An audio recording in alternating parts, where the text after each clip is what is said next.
Honestly, kind of mind blown. The level of agency of the individuals within SPX has massively increased. I think we're also I think we're quietly getting an influx of smart money because obviously I work at an exchange. Now is the time when I can say this off the record, all the smart money has been asking about crypto the last sort of 6 months. We should lean onto these things and push them as hard as we fucking can. SPX6900 Aeon should all align with all of these adjacent freedom topics. SPX6900 is basically, if I had to narrow it down to one word, it's basically freedom. Hey everyone, it's Southern Fried Chat again. I'm here with Ready, Steady, Go for the second time. How's it been going, dude? Yeah, I'm good, thanks. For those who may not be aware of you or didn't watch the first interview, can you give a bit of another bit of your background again? Yeah, sure. So I'm a product manager at a relatively well-known crypto exchange. I've been into Bitcoin since 2018, 2019. Become much more interested in sort of open source privacy tech recently. Came across SPX similar time to most people when just I was actually quite late. I was after Murad posted his list.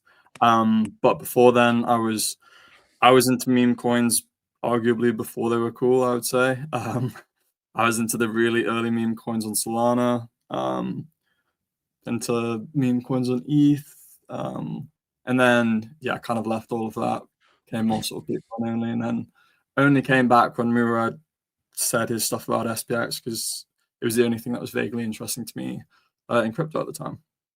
Nice. How do you feel about SPX? Because it was October last time we talked. How do you feel about SPX since the last time we spoke? Honestly, kind of mind blown. The level of agency of the individuals within SPX has massively increased. You see, like, in-person meetups and like books, merchandise, like so much has happened since October. It's kind of unfathomable. Even though I would say that the overall maybe sort of following on Twitter and or other social channels has maybe decreased, even though we're still adding followers and adding Aeons and stuff. The people who are talking is less, but the ones who are talking are doing so much more that we seem to be the only coin outside of Bitcoin that's actually growing. Yeah, I would agree. I do think it is less overall, but the intentionality and the people who are into it who are still here has increased. Like their fervor, their commitment, whatever you want to call it, has increased dramatically. Yeah, I would also say the average quality of the new Aeons that are coming in is much higher than it was even in October. So even though we're onboarding less, the ones who we are onboarding are more intelligent, more agentic, and maybe higher emotional intelligence as well. Yeah, I think that's right. I think that makes sense because we're in a down market too. When you're in an up market, people are more, it's a cool thing to do. So you just get kind of anybody. Yeah. I think we're also I think we're quietly getting an influx of smart money because obviously I work at an exchange. Now is the time when I can say this off the record, all the smart money has been asking about crypto the last sort of 6 months, and I think there will be for the next 6 months. All the unemotional investors who make shit tons of money during crypto are quite literally buying right now. And I actually, I think that's why Matt Beck's content has been resonating with people a lot. Is it's the same with Bitcoin. Is we need the DCA stack. Don't look at charts, but we also do need the charts because sort of right brain people need that confirmation to create belief and justify them buying it. So I actually want to shout out. I'm not connected with this. I've asked who's connected and they refuse to respond. But SPX6900 rainbow charts on Twitter. I know they get a lot of hate because they post charts, but I'll happily take some of their hate. I think it's fucking awesome what they're doing. Nice. You know, people, we need that. Bitcoin had that. You know, these systems, SPX and Bitcoin, they are anarchical. They're not, you know, they don't have defined hierarchies and a truth police to tell you what they are. So, yeah, I think it's awesome. Yeah. Yeah, I think it's interesting. The rainbow chart, I saw it. I thought it was pretty. It was interesting. I don't think people like it because it's against the ethos. Yeah, no, I understand, and I mean, me personally, I don't look at those charts as to when to buy. I just continuously buy, and I think Sure, that sure. is the right thing for 99.9% of recurring of people. Yeah, But because the period we are in right now, which is, I would say, it's the bottom of the market. I think the bottom of the market will probably be somewhere near October, if I had to guess. yeah, Um, this is the smart money investors need those charts and numbers to justify buying it, and sure. everything looks shit right now besides Bitcoin, basically. And if we can provide those same high quality right brain information points, I think is relevant. Obviously, we still want the cypherpunk sort of ideals and fuck the Yeah, system sort of outside asset. Yes, obviously, that's the entire value proposition. But yeah, we need a mix. I think what people who post that kind of post charts or post more rational content, you're gonna have to just expect to get hazed to some degree. It's I a think it's a market good path. thing. Yeah, it is what it Yeah. is. Like if you post that, you should expect that, and you should be okay with it because that's there's a lot of people in the community who feel very passionately about it. So The most dangerous thing to a a protest movement or a social movement coin is apathy. It's not strong support on one side or the other. It's actually yeah, apathy, and that's always been the case. You see it with Bitcoin right now. You have the sort of BIP 110 and stuff like that. yeah, yeah, yeah. I don't personally support it, but I've got lots of friends who do, and I think it's extremely healthy that people are talking about it. Yeah, I had that down as a point to ask you about. Um, maybe we could get into that now if you want to. I was just kind of curious what your thoughts are on it because I know you're really into Bitcoin. Yeah. Okay. I don't want to talk about this for too long, just because I don't like. I've had to think and talk about this for like the last 2 years with people. You know, like I, a 2 minute like what you think, not nothing too crazy. You have to go um, deep in it. I think both sides are good. I think people who think one side is bad is ignorant, and they're not actually talking to those people.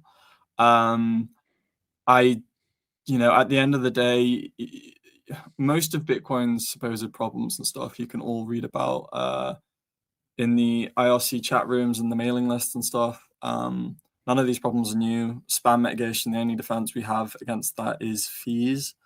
Um, Previously, we did have there were sort of measures to try to promote certain behaviors, but it didn't actually stop the behaviors.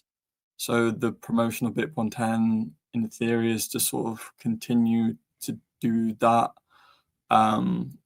But their solutions aren't particularly decentralized, or they don't necessarily hold up. I think overall it's a good thing. I do think that they should have the balls to fork off and just create a new coin with what they believe if the majority of people won't do it. I think that's the right thing to do. Their reasoning for not doing that, and I personally know Bitcoin Mechanic, one of the guys who promotes it. I don't Oh, know do you?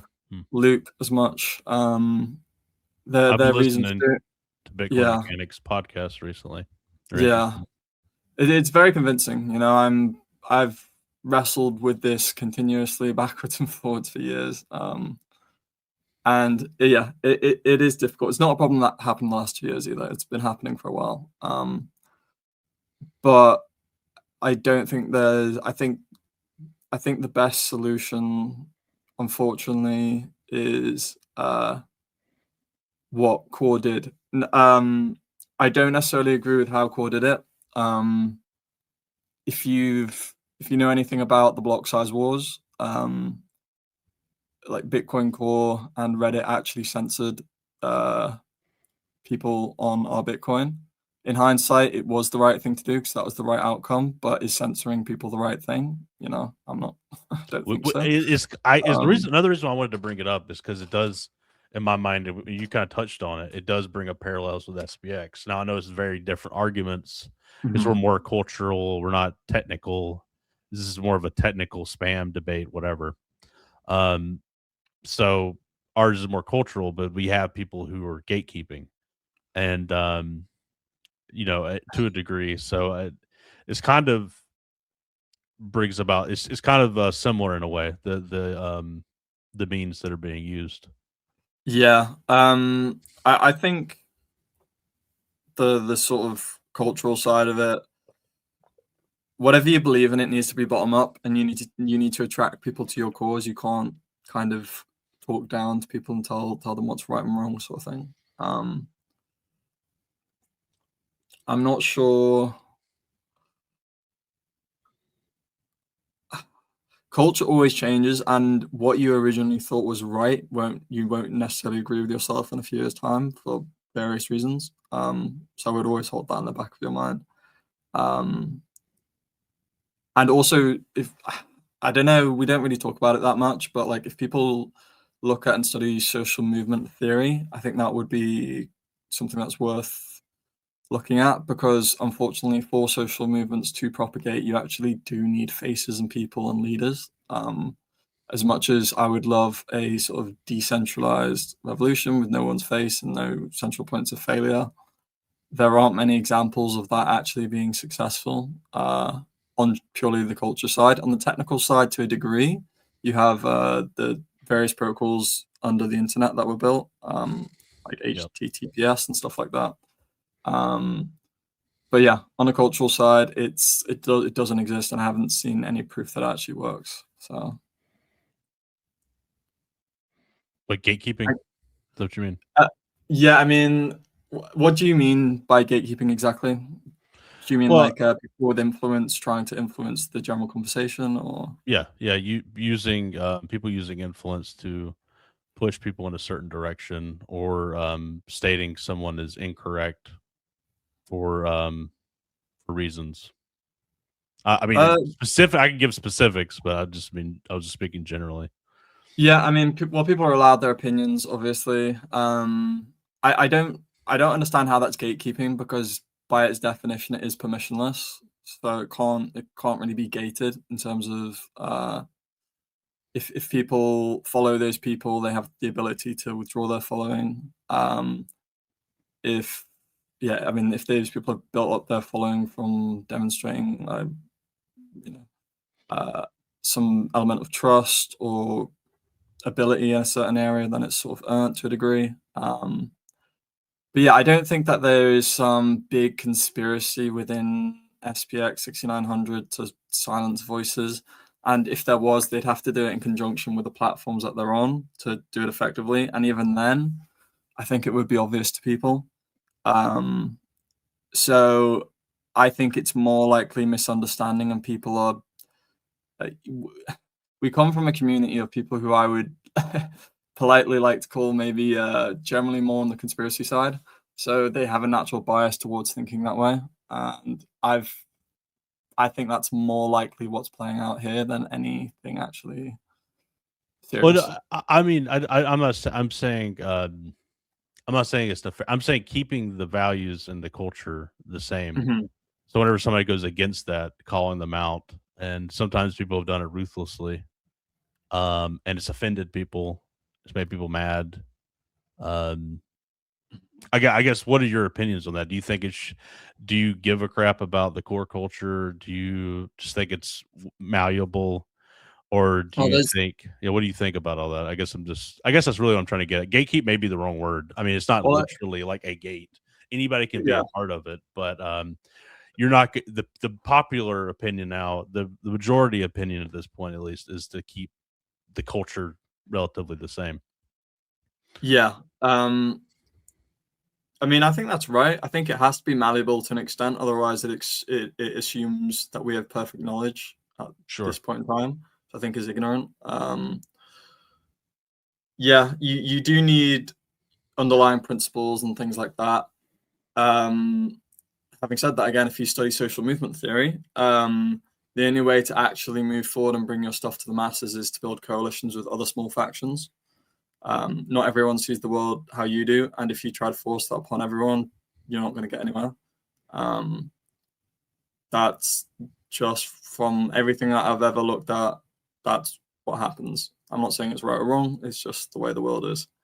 Well, yeah, I mean, I don't think you could literally force it on people. But I guess my question is, I'm just straight up asking you, do you agree with people saying, I think this is wrong and you should think this way? Do you think that's just wrong? Or what do you think? I think people can say whatever they want. They have freedom of speech. You know, I grew up playing Modern Warfare 2 with people telling all types of awful things to me when I was young. And they'd come over, kill my parents in front of me and all types of things. And, you know, I just tell them fuck off, and they can see my IP address, so they knew where I lived or whatever, and they said, you know, they said that to me.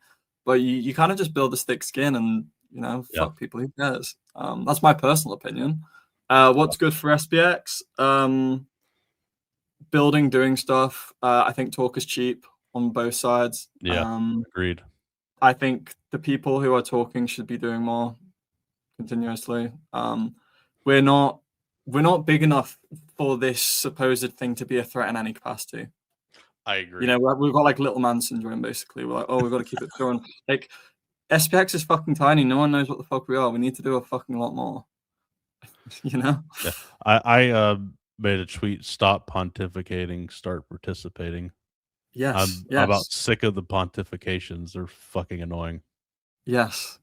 Too much fucking classroom philosophy. Go out and build shit. Do shit. There's a lot of blab. Yeah, I agree. There's blabbing on both sides. I do think people have to accept there are people who are earlier than them. I think there's a little bit of jealousy to a degree from newer people, of older people. Not saying you or me, but I get that vibe from some people, and people are just going to have to accept there were people here earlier than them. And it's just a thing. That's just the way it is. I would like to say, like, the people that were earlier than them, unless they actively did anything to massively benefit SPX, that doesn't mean anything. It's the same with Bitcoin. There were lots of early Bitcoiners, got very rich, didn't actually do anything to contribute to the protocol or the social movement behind it, so they have no earned status. Someone who joins today and contributes to some sort of open source development with it has done more than that person ever has. So, you know.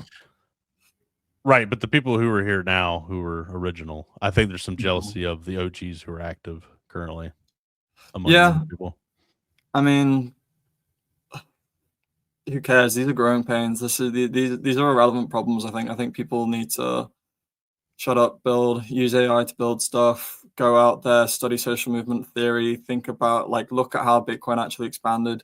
You know, Bitcoin didn't get to where it is by, like, being the good guy, pleasing everyone, doing all this high and mighty stuff. They were literally using it to sell drugs on dark web marketplaces. They were shining the Bitcoin logo on the European Central Bank and stuff like this. And, you know, all of this stuff gets you news and gets you out there and gets you well known. We need to go poke the bear instead of poking each other. Agreed. Yeah, I feel respect for the OGs who are still here and still building from the beginning. I mean, because it literally wouldn't exist if it wasn't for that. They're amazing. So I do think it's something for some people may appreciate a little bit more, but not necessarily. You don't have to, obviously, but it's like Satoshi. I mean, not obviously not to that scale, but if you just say fuck Satoshi, which I've heard some people say that before, but which is whatever. That's your opinion. I mean, I think there's a level of respect that's needed, but Yeah, it's just I would say it's just like context. So like read everything, think about the context of it, and then sort of move on. You know, like it's difficult. We live in the real world. There's like it's not everything's just like a technical ones and zeros sort of thing. But like I think the main thing is just to zoom out, get out of your bubble. You know, go talk to your neighbor. They've never heard of SPX. Like you've got a lot of Yep. work to do. These threats of an impure culture are completely irrelevant at this point in time. Not saying that they won't be relevant, not saying that they're not potentially sowing the seeds for it to be irrelevant in the future, but right now it's a completely irrelevant point, I think. Yeah, I would agree. What was I going to ask you? Oh yeah, so you're really into Bitcoin. Do you have a hard time telling people about SPX, or do you avoid the subjects? I know a lot of Bitcoiners are very hateful towards other coins, and so I just didn't know how you broached that, or if you broached it at all. It depends on. Look, I don't go out promoting it. I tell people who I'm close with. I explain the value proposition, and I like them to try to pick holes in it. I actually found that really entertaining. Take what again? Sorry. I like to tell them the value proposition and allow them to pick holes within that to see Okay. if I'm living in my own world of propaganda or whatever. Just hear it from a new perspective. Sure. So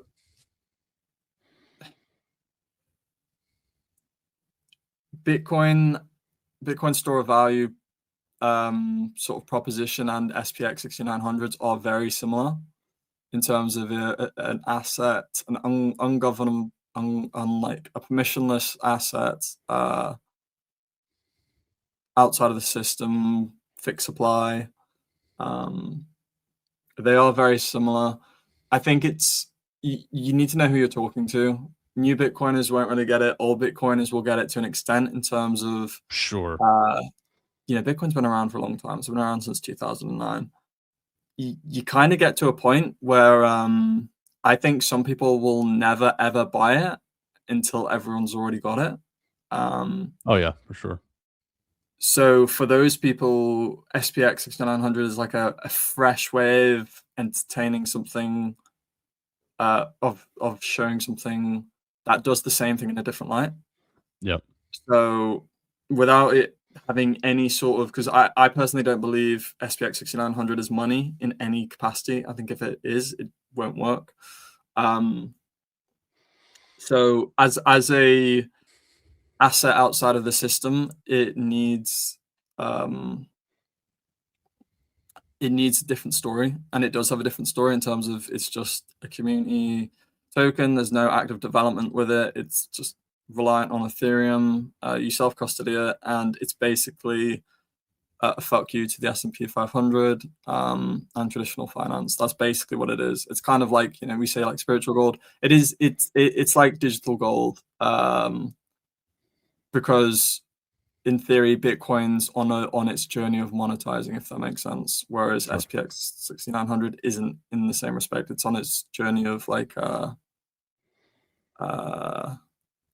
asset inflation, if that makes sense. In terms of value inflation, not obviously supply. Sure. I think where the similarities are kind of, for me, kind of begin and end is they both represent an idea, and they're both cryptocurrencies. Yep. That's about where it begins, and then you could draw similarities because it's purely mimetically driven and not trying to be this utility type thing or whatever. Yeah, I think they're complementary. I don't think that they're against each other in any capacity. I know personally lots of Aeons who are now Bitcoiners and are now Yeah. into privacy tech and all this other cool stuff that they would never have given a shit about or been interested in before. Right. Whether that be because, Trump, Epstein class sort of thing has tainted the Bitcoin image, or because the climate side of Bitcoin, or because of all of these different stories, like the media, the mainstream media has been extremely successful in convincing people of why Bitcoin's bad. And SPX6900 gives them a fresh thing without all of these sort of big red crosses on it, where they can explore these ideas without fear of being judged because it's such a small thing that isn't hated on by people yet. Right. Are you working on anything currently for SPX, or did you have any ideas? So I obviously have my resources website.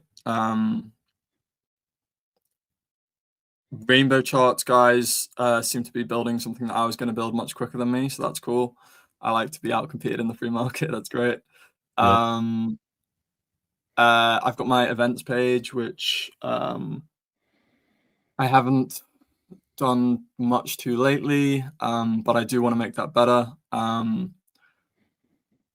you seen my events page? I haven't. I don't think I was aware of that. I know about your resources website. Yeah. Oh So wait, if you go no, to, I do know about your events page. I do remember that. I looked at it once and I've kind of forgotten about it. yeah, that's not surprising. I didn't, I literally span it up in an afternoon, released it. I made it slightly better. It's spx6900events.com. I've got like Yeah. a I do map. remember that. It's all like open source and stuff. You can see events, you can like view the details. What you can do as well, which I've added, is so you collecting images from that event. So there's like an eternal collection of those images, so we can have like a shared space to see them, and there's a lot of things I want to add to it basically. I don't know if you Cool. know about something called Nostr. Yes. Yeah, so I'm gonna integrate all of that with it. So Cool. there's a lot of stuff I can do with it. I can basically make like a one where you can like self-host all of the events that have ever taken place, all the photos, Wow. store it yourself, or you can outsource it to someone else who will store it and you can view it. And I can do it in a way in which you as the user have full control over your account login and stuff that I can't see, that you can take with you anywhere. Yeah, so I can build all of that really quickly and easily. I just haven't got around to it yet. Nice. Cool. But yeah, so it's basically like in my head. I want to do this with SPX6900 resources as well. I'm going to open source both projects, so anyone can fork it, create their own version of it, add a language or whatever specific thing you want to do to it. And yeah, so that's my goal with that. That also will hopefully bring more Aeons onto Nostr if they're used to using public and private keys. It's the exact same thing. You have a unique identifier that is not attached to your digital ID or anything like that. You don't need to scan your face. No evil shit. And yeah, you have complete sovereignty over your sort of information, although it will be broadcast publicly if you choose to, sort of thing. That's cool. There's another site. I forgot the site's name. But you can. It's got so much cool information, like the cost of a hamburger in SPX. You can add where you're located at on a map. You don't have to put your name or anything. And which we already Yeah, have that with Ilia's thing with the Google Earth, but it was cool. It's like already integrated with the website. Some dude in Sweden made it, and I've kind of forgotten about it, but I need to resurface that. That was another really cool, like generalist type site with a lot of interesting things about SVX. But yeah, no, I agree. I remember seeing it. You had like a multiplier of like a hamburger image, and it was like, oh, it's gone up like 100x or whatever, and you could have bought this. Yeah. I remember seeing that.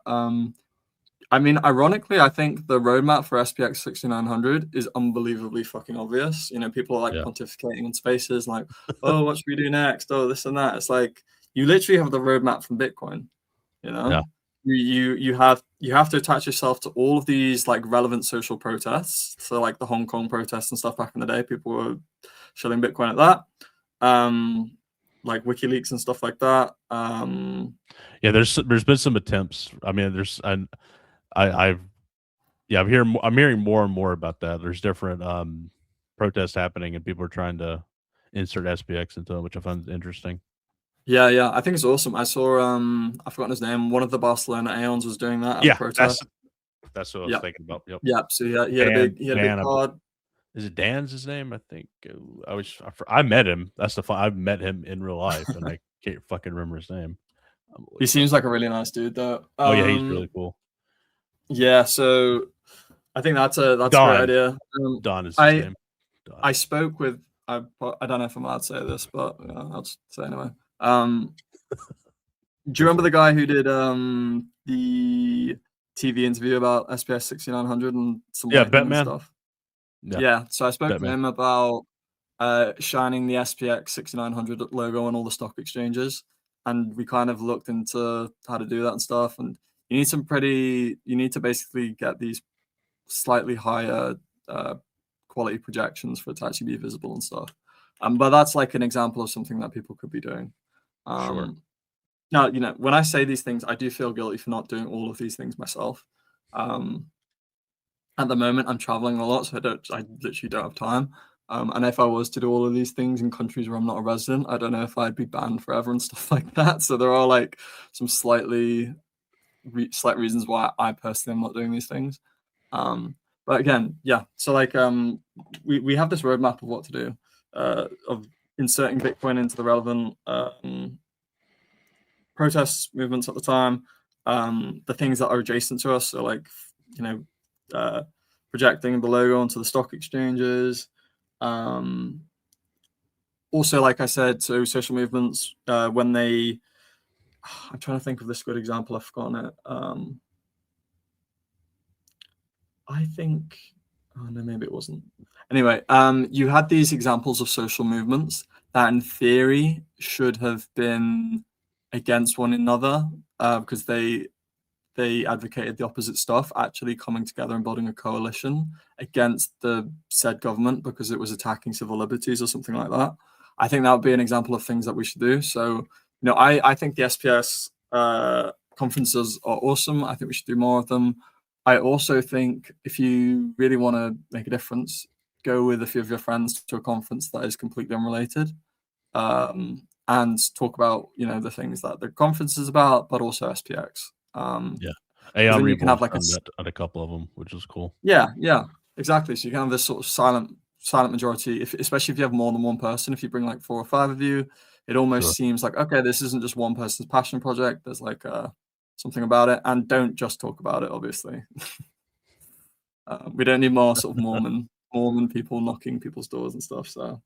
I think the AI thing was awesome. Lumi, I thought that was awesome because that's obviously touching on all the relevant trends in tech generally at the moment. It's also like a digital thing. You don't need to do it in person. I thought that was awesome. What do you think about the new official website, quote unquote?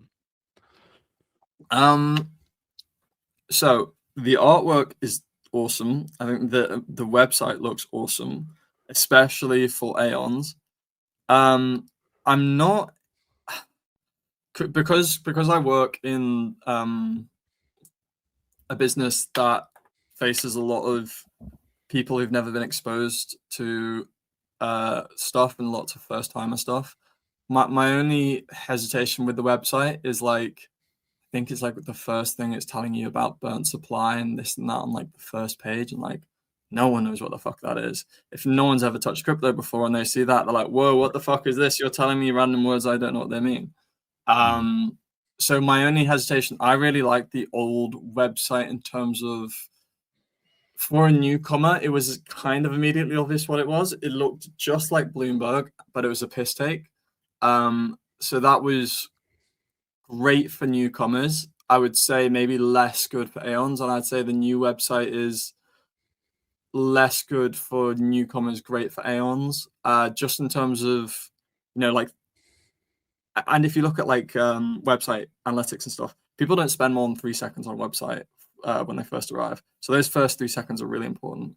If they've been told something about SPX6900 in the first 3 seconds, they go on and it's talking about burnt supply and this and that, and not about what SPX6900 is. I personally think that's a problem, and I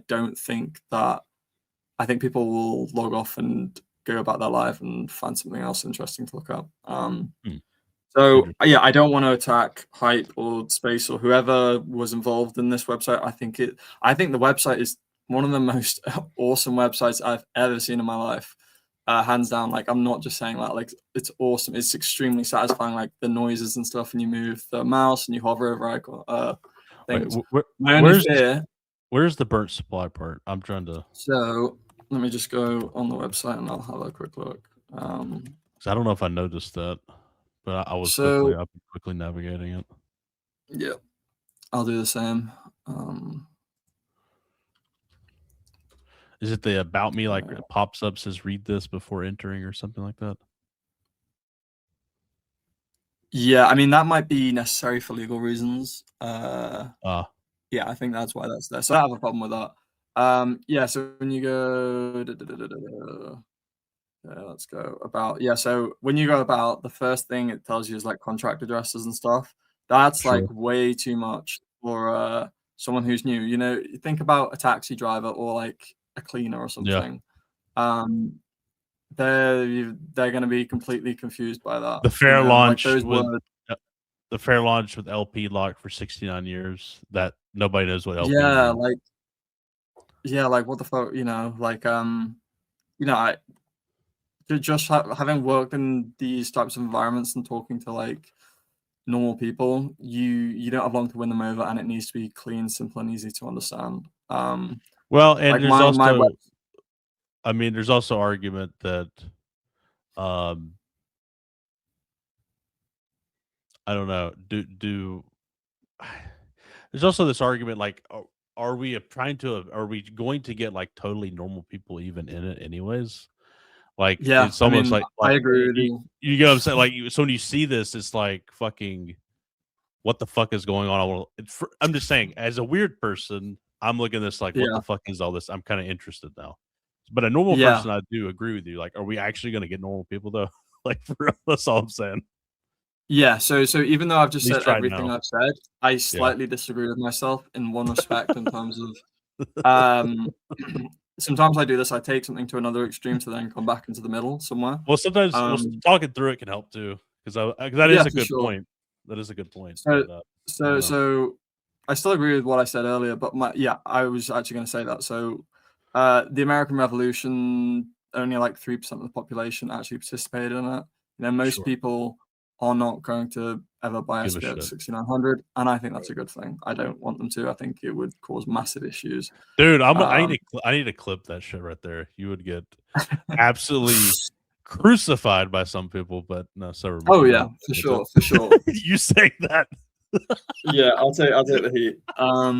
The Euro agents would not like that one, but go ahead. Sorry. No, I know.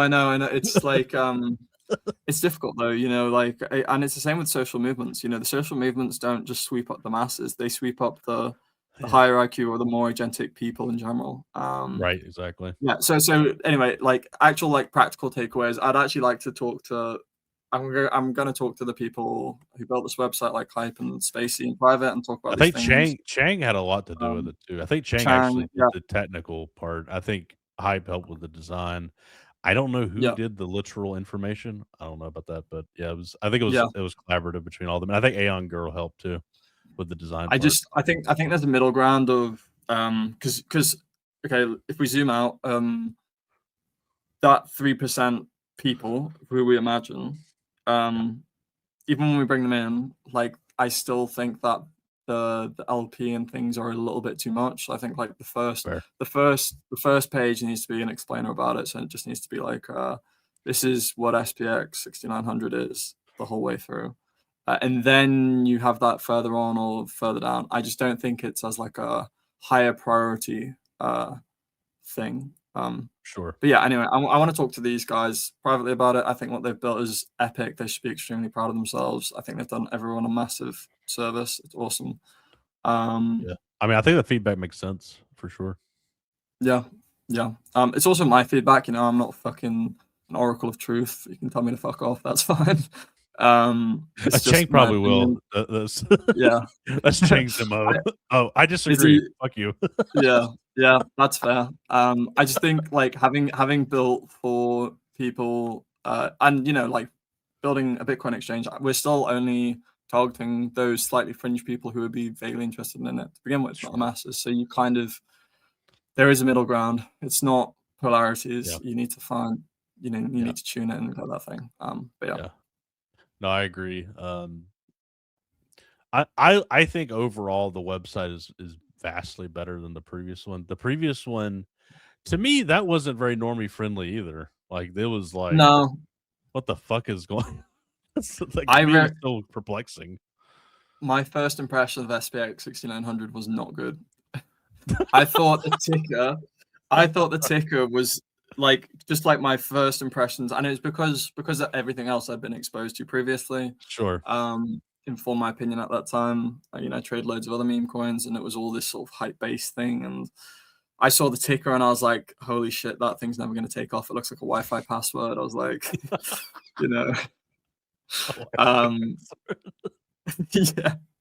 because I didn't think SPX like S&P 500, like the ticker or whatever, because it had a number behind it as well, because they don't normally have numbers. And yeah, it was weird. Like when I first went on the website, I didn't get it. Like SPX6900 had like a massive learning curve for me to actually start to get it and understand it, because I came from it from the side of just a random Bitcoiner who used to be big into CT and trading meme coins and stuff. Sure. And I saw something about Murad. I understood the Giga one so much easier than SPX at the time, and then I looked at the others. I got it, but it wasn't super appealing, which is why I only held. You don't like SPX Harry and Giga. Potter, Obama, Sonic, Tenino? What the hell's wrong with I you? think it's awesome, but again, like holy shit, that's fringe. Like I almost feel like it's reserved for the mentally ill. Like it's awesome, but like holy shit. That Like, was the one I was into. So I was into that early 24. And I yeah, didn't even know about SPX until Murad talked about it. So yeah, I was into yeah. Ticker Bitcoin prior to SPX. So I don't know if you've ever been to the Ticker Bitcoin Telegram. It is very mentally ill. Oh, It's interesting though. it's crazy. It's awesome. Yeah, no, they're awesome. I've got some friends who bought it early and stuff. I think it's awesome. Yeah, it's hilarious. But again, like it like there is no way they're gonna reach like a critical mass at this stage. But I do believe they will. I do believe they will persist.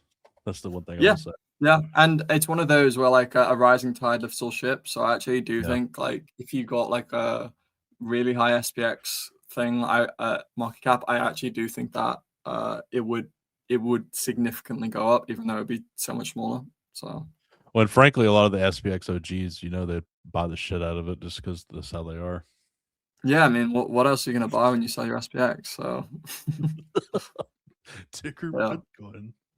yeah. No, that's the Ticker Bitcoin. I got so the only ones I liked, just since we're talking about it, Ticker Bitcoin, Giga. I had some Popcat just because of hype, and it was like, oh, it was a cat I did coin. as well, because That it was like it felt like a safe bet in Murad's thing. It wasn't Murad's own opinion. It was also like widely circulated on CT, and like it was obvious progression from dog coins and stuff. It was like a very whiff beta sort of thing. At least that's how I yeah, felt about it. Which I thought sounds the website was cool that as sounds well. mentally ill. Me just saying that it's a whiff beta. What the fuck am I even talking Yeah, about?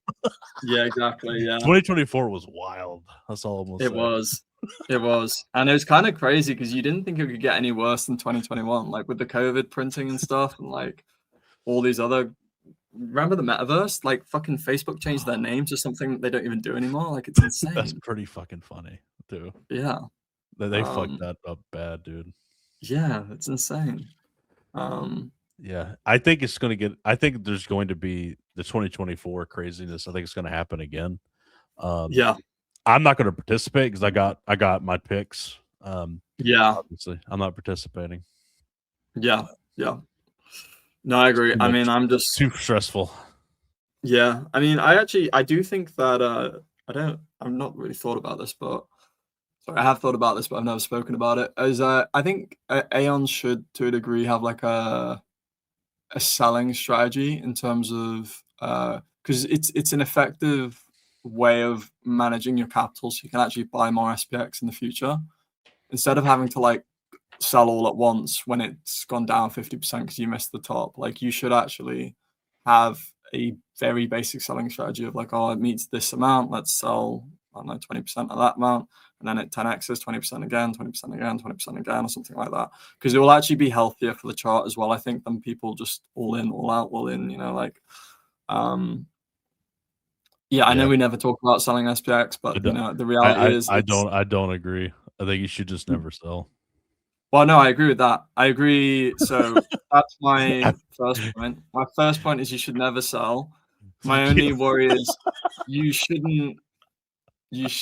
I don't know if you should get a loan out against it. I don't agree with that. Just from what No, I've you seen should with just Bitcoin, literally never sell. If you sell, but you do need liquidity. If someone has a kid or something, like you don't want no, that I know. kid to be invested in I'm that teasing. stuff, I'm teasing.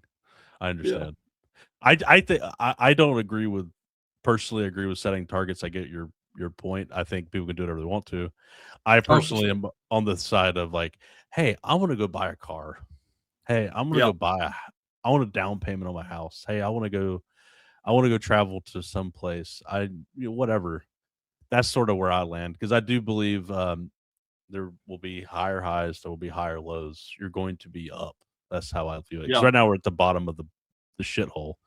So buying now doesn't really matter. I'm very much like of the hodl mindset. Oh yeah. That's my mind. But I do see your point about people selling some at different points. I think that might work for some people. I think people should just be like cognizant of like why they're here, what they're planning on doing, and like it I'm talking from ironically, this is how I'm justifying it. I think it's right. Bear with me.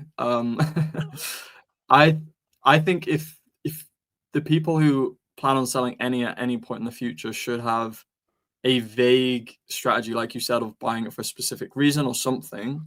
Um, because it will be healthier for the chart. If you just suddenly dump it all because it peaked and went down 30%, that's worse for everyone. Yeah, don't do that. God. Yeah. So like, even though it's a taboo thing to talk about, I think people should be vaguely cognizant of what to do. And the whole point of it is you can use, when you sell your SPX, you don't get nothing in return. You get that money, and then you can use that to buy something that you want personally. If you're extremely rich like Murad, then maybe you should like donate to open source tech stuff, and I don't know, or charities and stuff like that. Like you can use it to actively progress the SPX6900 mission. Is my point, even though you don't own the token. Sure. No, that's all totally fair. I think investments in the token, obviously, I think it's always something worth potentially selling the coin for if it's something meaningful. Yep. I was thinking about that math actually. So, like the Carolina conference, it was like 45 people to come. The event cost, I think it was $4,500 for the entire event. Okay. 45 people enjoyed the event was free, so it's Mhm. $4,500. We raised that, or I raised that, and this was for the venue. We got 2 meals, total free food, tons Cool. of value were provided for $4,500. Now the other cost is travel costs for each individual person that came. Mhm. It was like 45 people, so travel costs we'll just say it was $45,000 for everyone. May have been Mhm. less, it may have been more. So Yep. altogether, $50,000 for the event. Would $50,000 going into SPX been better, or that event happening and being something people were excited about, hyped about? We had about 3,000 views live during it, Mhm. and it was like a 6-hour event. To me, the $50,000 is a very good ROI on it. Not even Yeah, close. no, I completely agree. I completely agree. So that's something Yeah, people, I mean, yeah, it's hard to measure the outcome, obviously. So like, yeah. it's you can't just Well, sit and there and say, it will last forever. That's the thing. yeah, The event will always be there. The people can true, watch true, it. true. It got Manja's speech out. It got Cal's speech out that they did. So and the event will always be there. Yeah, yeah. No, I thought it was awesome. I mean, props to you as well. Like making a conference in your hometown. You didn't go to Vegas and try to do what everyone else sort of does in this space generally, and maybe not SPX, but like, yeah, I thought it was awesome. I mean, I Well, really enjoyed that's it. my whole thesis was the city doesn't fucking matter. It's the people that makes Yeah, SPX. for sure. And those big cities see these big things all the time, whereas your city probably doesn't see that very often. So they probably perk up the average person. They're like, oh shit, what's going on? Yeah. Yeah, well, the venue owner was very intrigued for sure. But we actually converted the security guards. Nice. Which was hilarious. Sick. But if you think about it, like, so $50,000, I was another thought too, is like the people who came, they all got extreme value out of it. So from that perspective, you could say the travel costs are a moot point because they all got a lot of value out of it, just that alone. Enjoying each other's company, they got food, so on and so forth. There's also like let's say the conference only got 10 people in. Let's just say it was just 10 new people. That was it for the whole thing. 10 people put $5,000 in. There you go. You already got your money back. Done. Yeah. That to me seems low. Also, another point too. I'm just saying this so people can think about this. Another thing is, so let's say the 45 people who came, their conviction increased 30%. So therefore, they put more in than they would have otherwise, potentially. Yep.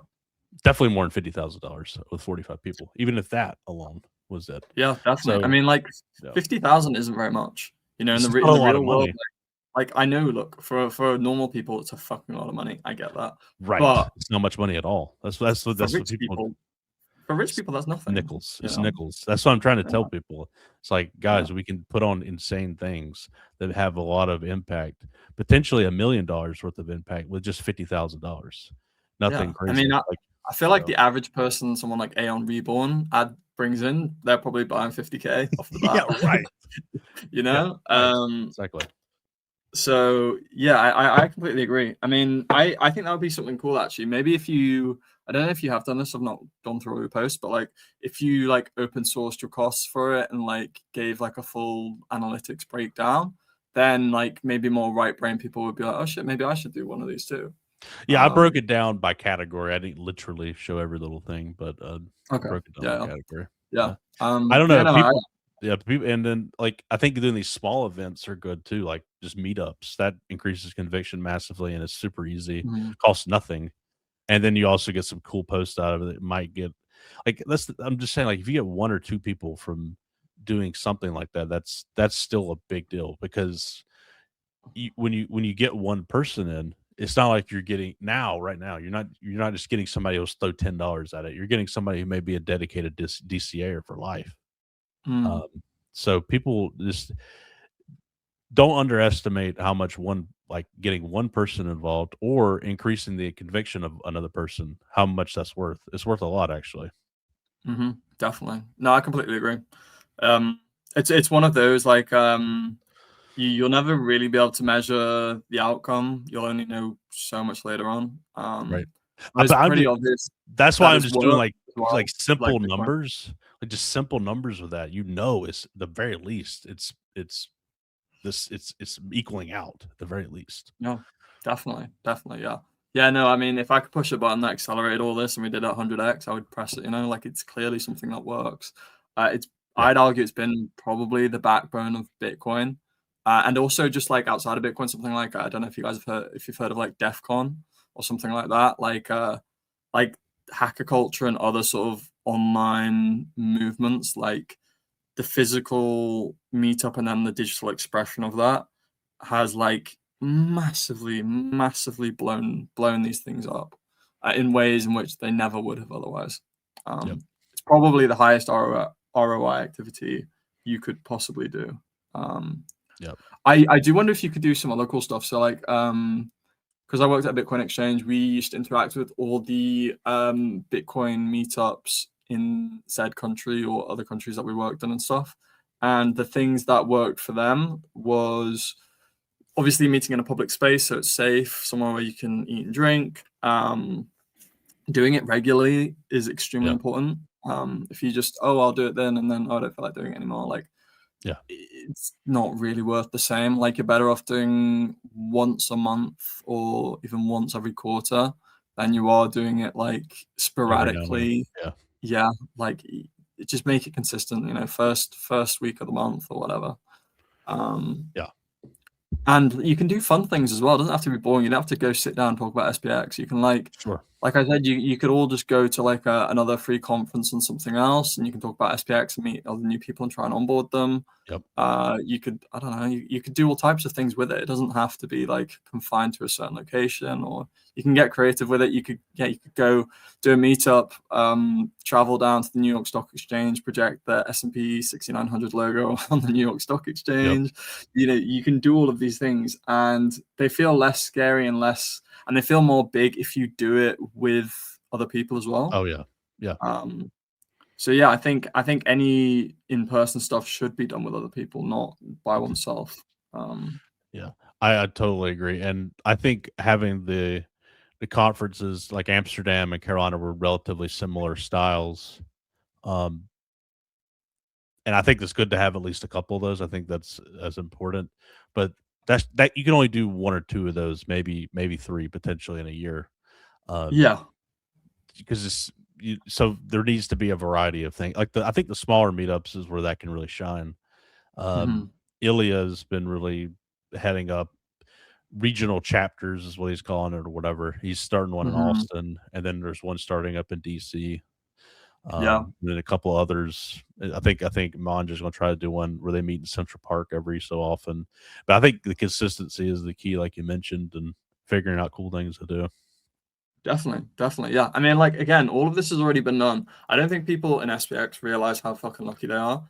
Bitcoin has had to figure all this shit out. And do you know how weird and crazy they look doing all of it? And like how they never thought it was going to work. And now this shit's worth like trillions. Like, oh, we still look crazy. So yeah, we look crazy, but we have a crazy person to point to. They didn't have anyone to point to. That's fair. You got that. You that is very true. Because I was certainly inspired by Bitcoin podcasts. That certainly inspired this one for sure. Yeah, definitely. I knew how important they were. I also think like physical books as well. Like I started to do this a while ago. I never got around to finishing it or anything. It would be cool to see like a SPX6900 standard book, not in terms of it being like a monetary standard, but like that sort of professional, easy to digest SPX6900 book. Obviously, I know Audacious and other people put out books and they're awesome, but like it would be cool to have something like that. It'd be interesting. I think it'd be kind of cool if somebody made it. I mean, I don't know how well this would do, but I would personally like it if somebody did one like and just documented the history of SPX and where it's going. And I don't know, I think that'd be fascinating. But although I would say STPC did a great job of that in his documentary. So yeah. I mean, I would go further back. I would be like SPX6900 didn't start then. It started with like the invention of like memes and stuff. And you can go. I mean, Tan's talked about this, but I was researching this like after a month or two being in SPX. I've got like a couple of chapters of a book I never released. Like looking at the origination of memes and stuff, and it's basically like this weird sort of artwork and stuff back in the day, and then like the spread of viruses and things like that. Yeah, it's really cool. But yeah, I do think that's an area which would be cool to cover. I personally just don't have enough time to write that entire book, and it's one of those. Hey, dude, just chat GPT it, man. Just tell it to write a 500-page book. You're done, easy. What are you talking about? Yeah, I mean, I don't think it would be that high quality. I don't think, I think there are reasons why we can't do that. I'm joking. I know. There's so many of that, like not just in SPX, but like everything. And these long ass articles that you could tell almost in 5 sentences that it's chat GPT garbage. They're getting better though. You'll read, like, I think they've got good at doing the first paragraph. So here's my I don't know. They've learned how to make the first little bit of it sound human, and then after the second paragraph, it's probably because they might have actually wrote it, and then they let the AI do the rest. Yeah, well, the way AI learns as well is like it learns off human feedback, and humans are lazy, so they only read the first paragraph and think, oh yeah, this doesn't look like AI, and then press approve. So they don't even get to the second paragraph, so they think it's right. So it's actually excusing humans for being lazy retards, but yeah. I can't stand it. AI writing is, to me, the worst form of AI. I absolutely Yeah, I think I'd agree with that. Because the prose and the little gotchas and the little, I hate it. Like, it's not this. It's not this. It's this. Like, do you know there are some things that it's really good at though? What is because it? it's really good for analogies. So if you're trying to explain a Sure. really complex concept, it's really good at analogies. But if there's about 5 analogies, one after the another, I already know Yeah, this is good AI. yeah, that's true. So you can't make it too much. You Yeah, yeah, that's true. and Yeah, it can't be too weird of an analogy, like, out of left field entirely, because then it's like, "What you didn't come up with that." You could yeah, I am a little bit paranoid now because maybe I have thought it was AI and it actually wasn't. I'm sure I've done that at this point because 'cause I'm just like, I'm very anti-AI writing, like, very much yeah, so. yeah, I'm not yeah. anti-AI research. I'm not No, no. anti-A I just think if Yeah, you're saying, "Write this thing," and then you barely mess with it at all, I just think that's terrible. yeah, yeah. No, I agree. I think AI writing is kind of terrible. I mean, that's something I do kind of want to talk about is kind of AI in general. I'm probably going to again step on more toes, but I don't really want to do that. But I'm just going Do to it. talk about it anyway. Step on people's toes. So I I think that, or actually, I'm going to say this broadly. I think anyone should like maybe research more before they start like talking about like their opinions on certain things like AI and stuff. Like AGI is like very narrowly defined by like one organization, and people never reference it. And it doesn't have anything to do with like LLMs or anything really. It's completely different. Okay. I think AI itself is not going to displace jobs in terms of the industrial revolution didn't sorry, it does displace jobs, it doesn't destroy jobs. Sure. So it just changes the allocation of resources and stuff like that. And like LLMs have some very clear roadblocks that are sort of coming up. Like it's not there isn't this like It's straight line fucking wrong trajectory all or the time. It's fucking wrong yeah, all the time. You but cannot it's trust that shit. yeah, it's breaking down a lot. It's basically slowing. They're getting to a point where LLMs do not achieve AGI. You need something like world models and stuff like that, and we're a long, long way off that. Um, so I think it's annoying because it suits the Narrative. SPX6900 narrative to Yeah, an extent, but I also don't think it does because look, at the end of the sure. day, the S&P 500 companies are all evil as shit. They're all tracking you. They're all trying to do all types of evil shit to you, and that's irrelevant from AI, you know? So SPX 6900 still has a huge value proposition, even in But spite of AI potentially. Let's just say it's a good thing for now. don't you think that's just the tag along of the narrative? Because we already know what the crypto Yeah, narrative will be this cycle. Agentic economy taking over the yeah, entire world. That'll be the narrative. We already know that. that's So true. That's true.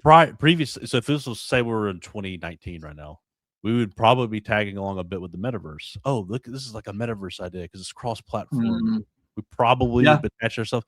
Not saying that's a bad thing necessarily, because it's just kind of like that's the narrative of the day. That's all I'm saying. yeah. My only fear with using false narratives is when smart people realize they've been not lied to but misled after like a year or two. You know, like maybe they won't care, maybe they'll move on, and maybe they'll love SPX. But like at the same time, like if you were promised AGI was going to take away your job and it didn't happen, and all these things, I'm just like, that's my only slight concern. Is like, yeah, does that make sense? No, I'm not claiming that people were trying to mislead. I'm saying the narrative of the Yeah, day is that. So that is taking over yeah, people's headspace. So that is sort yeah, of like yeah, it's like a zeitgeist thing that can't be controlled stopped. yeah, yeah, I yeah. don't think it's necessarily like I don't think there's any ill intent of anyone. I don't think it's intentional. I do believe the crypto pumpers are going to talk about agents and how it's creating a bajillions of dollars of transaction volume for things that don't really make any sense. I think that'll Yeah, be misleading. There will be some of that, but I don't believe anybody in SPX is intentionally misleading with those narratives. I think that's just the narrative of the day. Of the day, true, which true. that is Yeah, what I mean. That's what I was saying. If it was we were in 2020, 2021, that metaverse narrative would probably be very deeply embedded in SPX simply because that's the narrative of the day. yeah. No, I agree with all that. I agree with The all that. zeitgeist kind of thing. But I do know what you're saying. Yeah. Yeah. If people take it as, hey, you lied to me, then yeah, that could be bad. But Yeah. I don't believe, like, Murad's pretty into I don't believe he's intentionally making up No, stuff. no, I no. think what he thinks. I'm not saying he's intentionally misleading people. Sure. I just think like it would be, yeah. I think it would be cool for people to like present. I mean, I should do this more as well now I think about it, but like Do it. present the other side of it as well. Sure. Like like open source AI and like run it privately, locally. All these things kind of negate most of those problems. But will people do And that? they'll do it if it they'll do it if it makes sense, like in terms of if it costs less, if it's user friendly. Sure. And I mean, Sure. right now it's actually kind of leaning that way, ironically, with the Yeah. release of Chinese models and stuff, making the cost go to zero. America's entire economy rests on like 7 companies that are all closed source AI, and they're all being outcompeted by open source Chinese AI. And Good. I think that could crash any second. Like it won't because of structural reasons, but like sentiment could, if that makes sense. And you're kind of seeing this on Twitter, with, like David Sachs, people talking about like these various things. But yeah, I think it would. I would just like to see like when Aeons talk about specific subjects, like Sure. be more informed and display like more points of view about it. But again, that's just me Yeah. being hopeful about humans being some good thing or whatever. So maybe I'm just being disillusioned. Well, I mean, I look at it like, hey, this is the narrative. So a lot of people bought into it. Okay, how does this apply to SPX? That's all I'm saying. I think that's what a lot of people are doing. Yeah. I think it'd be cool to like frame it the other way as well. Okay, so like if AI is not going to take your job and AGI is not going to come, Sure. why is that a good thing for SPX? Do it again. That would be so. What's the last Why would bit? that be a good thing for SPX? Why So would it be a good if thing? AGI isn't going to happen and AI is not going to take your jobs and all these things, why is that a good thing for SPX? Well, actually, it would collapse a lot of these. If anyone can suddenly build Mm, all these things, these S&P 5, well, I mean, all the SaaS companies' valuations are yeah. collapsing, which is Yeah. awesome. I think a lot of these S&P 500 companies will start to collapse as well. And yeah, so actually, Yeah. again, it's Adobe still is so beneficial for fucked. SPX. Adobe is Yeah, so fucked. I think my point here is that we don't need to be reliant on that opinion of Yeah. AI. Is like the opposite also suits SPX. I personally align with the opposite. I think AI within certain ways is good. I obviously I don't think data centers are good. This is something Bitcoiners never talk about. They never talked about how locals felt about Bitcoin mining data centers in their local places because it was actually destroying nature and creating lots of illness and stuff like that. Now we're starting to see it with the AI data centers. I It's think people horror. should AI talk is like about that. crazy. Yeah. Yeah, I think it's really bad. But it doesn't mean like AI itself is bad necessarily for that one reason, stuff like that. So Sure. like yeah, I just think go out there, learn, read, go on like Hacker News, go on like just look at the opposite sort of stuff. It's hard because again, I personally think we're fed so much propaganda, even though it's like light propaganda that's weighted towards our biases. But like you go out and read the opposite stuff, read about like how AI is going to be good from like open source people, not from Sam Altman and his fucking evil evil co-workers. Yeah. So yeah. I feel like there's two sentiments in SPX. At least I've noticed is some people. I feel like there's people who are like fuck AI entirely, just Mhm. fuck all of it. Which I Yeah. get that because I do think there's a lot of Yeah. evil motherfuckers in it. I And then get it. there's like I get it. yeah, and then there's a sentiment of like AI is going to take everything and fuck everybody. That's kind of what you were saying. Mhm. Yeah, I mean, I do think I do see a world where I'm not saying necessarily AI takes everyone's jobs. Although I do think I okay, I don't know about timelines. But do you believe AGI will be achieved?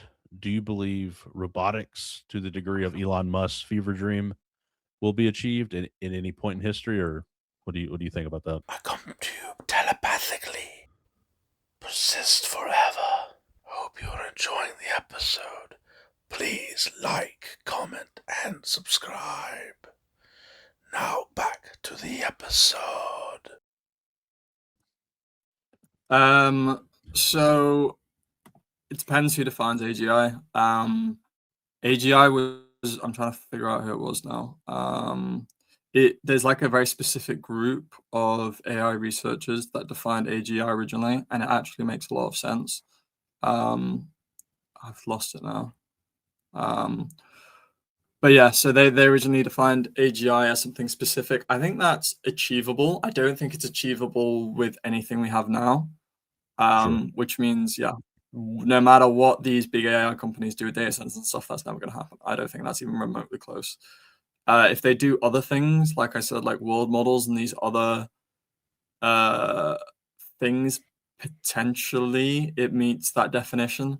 I just think these timelines are just like super Insane. accelerated for like no reason. Like, was it like within I mean, 5 I years know or the something reason. crazy? Yeah. Yeah, we know the reason. It's for funding Yeah, and yeah. regulatory capture. That's obvious, Sure. you know. Sure.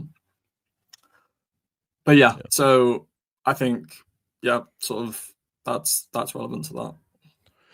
I'm just saying, we'll call it 30 years. I can see within 30 years, robots and AI takes tons of jobs, and I do see where humans are essentially not needed. If Yeah, like there's so much more to explore, you know, like humans like I because I don't think like even if we achieve AGI, is it going to be able to fulfill everything that humans can do in terms of like their ability to think and stuff? I don't know if it'll cross all of these things. So I think humans are still cogs within that machine, and valuable ones. And I think we'll still be in charge because I think we'll still be better than them broadly, which is important. yeah. But I guess my fear. Okay, so a lot of people are very lazy. A lot of people have Yeah. a very consumer mentality, and I'm not talking about people like you and a lot of aeons and people who are probably who you associate with, but there are a Mhm. lot of people who do nothing practically all day. Yep. Like, so their world is going to, and it's already kind of this way, but it's going to get even worse. It's going, or from our perspective, it's worse. From their perspective, it'll probably be bliss. You know, just Mm. live in your AI worlds and AI content, Yeah. and essentially no human interaction. Order food, you don't move. You're It's talking about Wall-E kind of. yes, I think that's. I think we're going to enter into a Wally world for sure. Yeah. The Yeah. vast I majority think of people won't do anything, and then like maybe 1%, 2% of the population will, and they will essentially be the doers and the do thingers and the creators, and everybody else will just be the consumers essentially. yeah. I mean, when we talk about these things, I think it's like it would be interesting to like know what the factors are that contribute to those things. Like Yeah. how much of like the blue lights, screens, junk food, and all of that stuff causes that behavior instead of it being like a result of. I think there's just like unanswered questions within that. I agree, like obviously the trend's going that way. Yep. And I'm a big believer that techno-feudalism will. I think it's started, and I think it will. I don't know how long it'll take, but I do think that's going to be pretty much the way it is. And if you aren't able to get you and your bloodline sovereign now, I think we got like 30 years, and then after that, I think if you're poor and have a poor type mentality, not trying to be mean, but a poorer, not a creator mentality, but your family and you're just consumers. At some point, I think there will be like you'll almost be stuck that way because you'll be so consumed with AI, so consumed with that kind of content, it'll be almost impossible to get the will to change. Not saying it's not maybe not literally impossible, but it'd be very, very close to impossible because there will be the social you'll be hit and bombarded with so much AI, there will be no way to interact with humans essentially. Except Okay. for do you understand what I'm saying? And I know I'm not talking about All right. 5 years from now. I'm talking like 30 years from now, 40 years from now even. And Yeah. so I think if you can get yourself sovereign, get your bloodline, the people who your children, you will be okay and you raise them correctly. But I think over time, it's going to bifurcate to a point to where they will be locked in almost and in that sort of state of What does that servitude. what does that locking come from? Does it come from sort of law and like regulatory capture? Does it come from like inflationary monetary supply? Does it come from like I think it's a would be combo of all your those. I think it's a combo of all those things. And I'm not saying I have every little detail, and I don't so really know exactly what it will look like. It's just like this yeah. idea that's in my head, and I'm not saying it will happen. It's just what I think. But I So guess you're sort of 30-year out projected world would Let's call 30 not years, include yeah. like it would not include like a semi-Bitcoin standard, would not include much of a free market, would not include. I think there will be a free market and there will be a Bitcoin standard for those who escape, for those who are sovereign, and then but those that don't will be totally into the CBDC, totally programmable money, totally captured in the mind by AI content and by whatever's being fed to them by the tech monopolies, essentially, and they're just going to be in their world and to a degree, and then all their needs will be met. It will look like bliss. It will look like absolute bliss to them. They will love it. It's literally the Klaus Schwab. You will own nothing. You will be happy. I think that will be. I think that'll happen actually for a lot of people. Not everybody. A lot of people. Yeah. It'll be interesting. Like, I don't know if those two systems can sort of coexist. That's fair. That's a fair point. I don't. Or that's one reality, or another reality. We have I think there could be a big civil war at some point where we're literally railing against data centers, railing against the tech monopolies, and they. I am a little bit conspiratorial. I know. I completely agree. I want to talk about this. Okay, go ahead. I think, or there's that scenario where we rise up and there's enough people to rise up, and maybe it is only 1 or 2% to defeat them, and then that doesn't happen. That could happen too. So sometimes I also like I always like to like ask questions about like, so like, is it even worth thinking about what life will be like in 30 years? I know that's like a weird thing to say, but it's just like, because it's so far off and there's like so many like underlying assumptions, like, is it even like, can you even accurately project, or is it a waste of time? Like, I don't know. You know, these are interesting questions. You can't accurately project it, but I do find it fascinating to think about.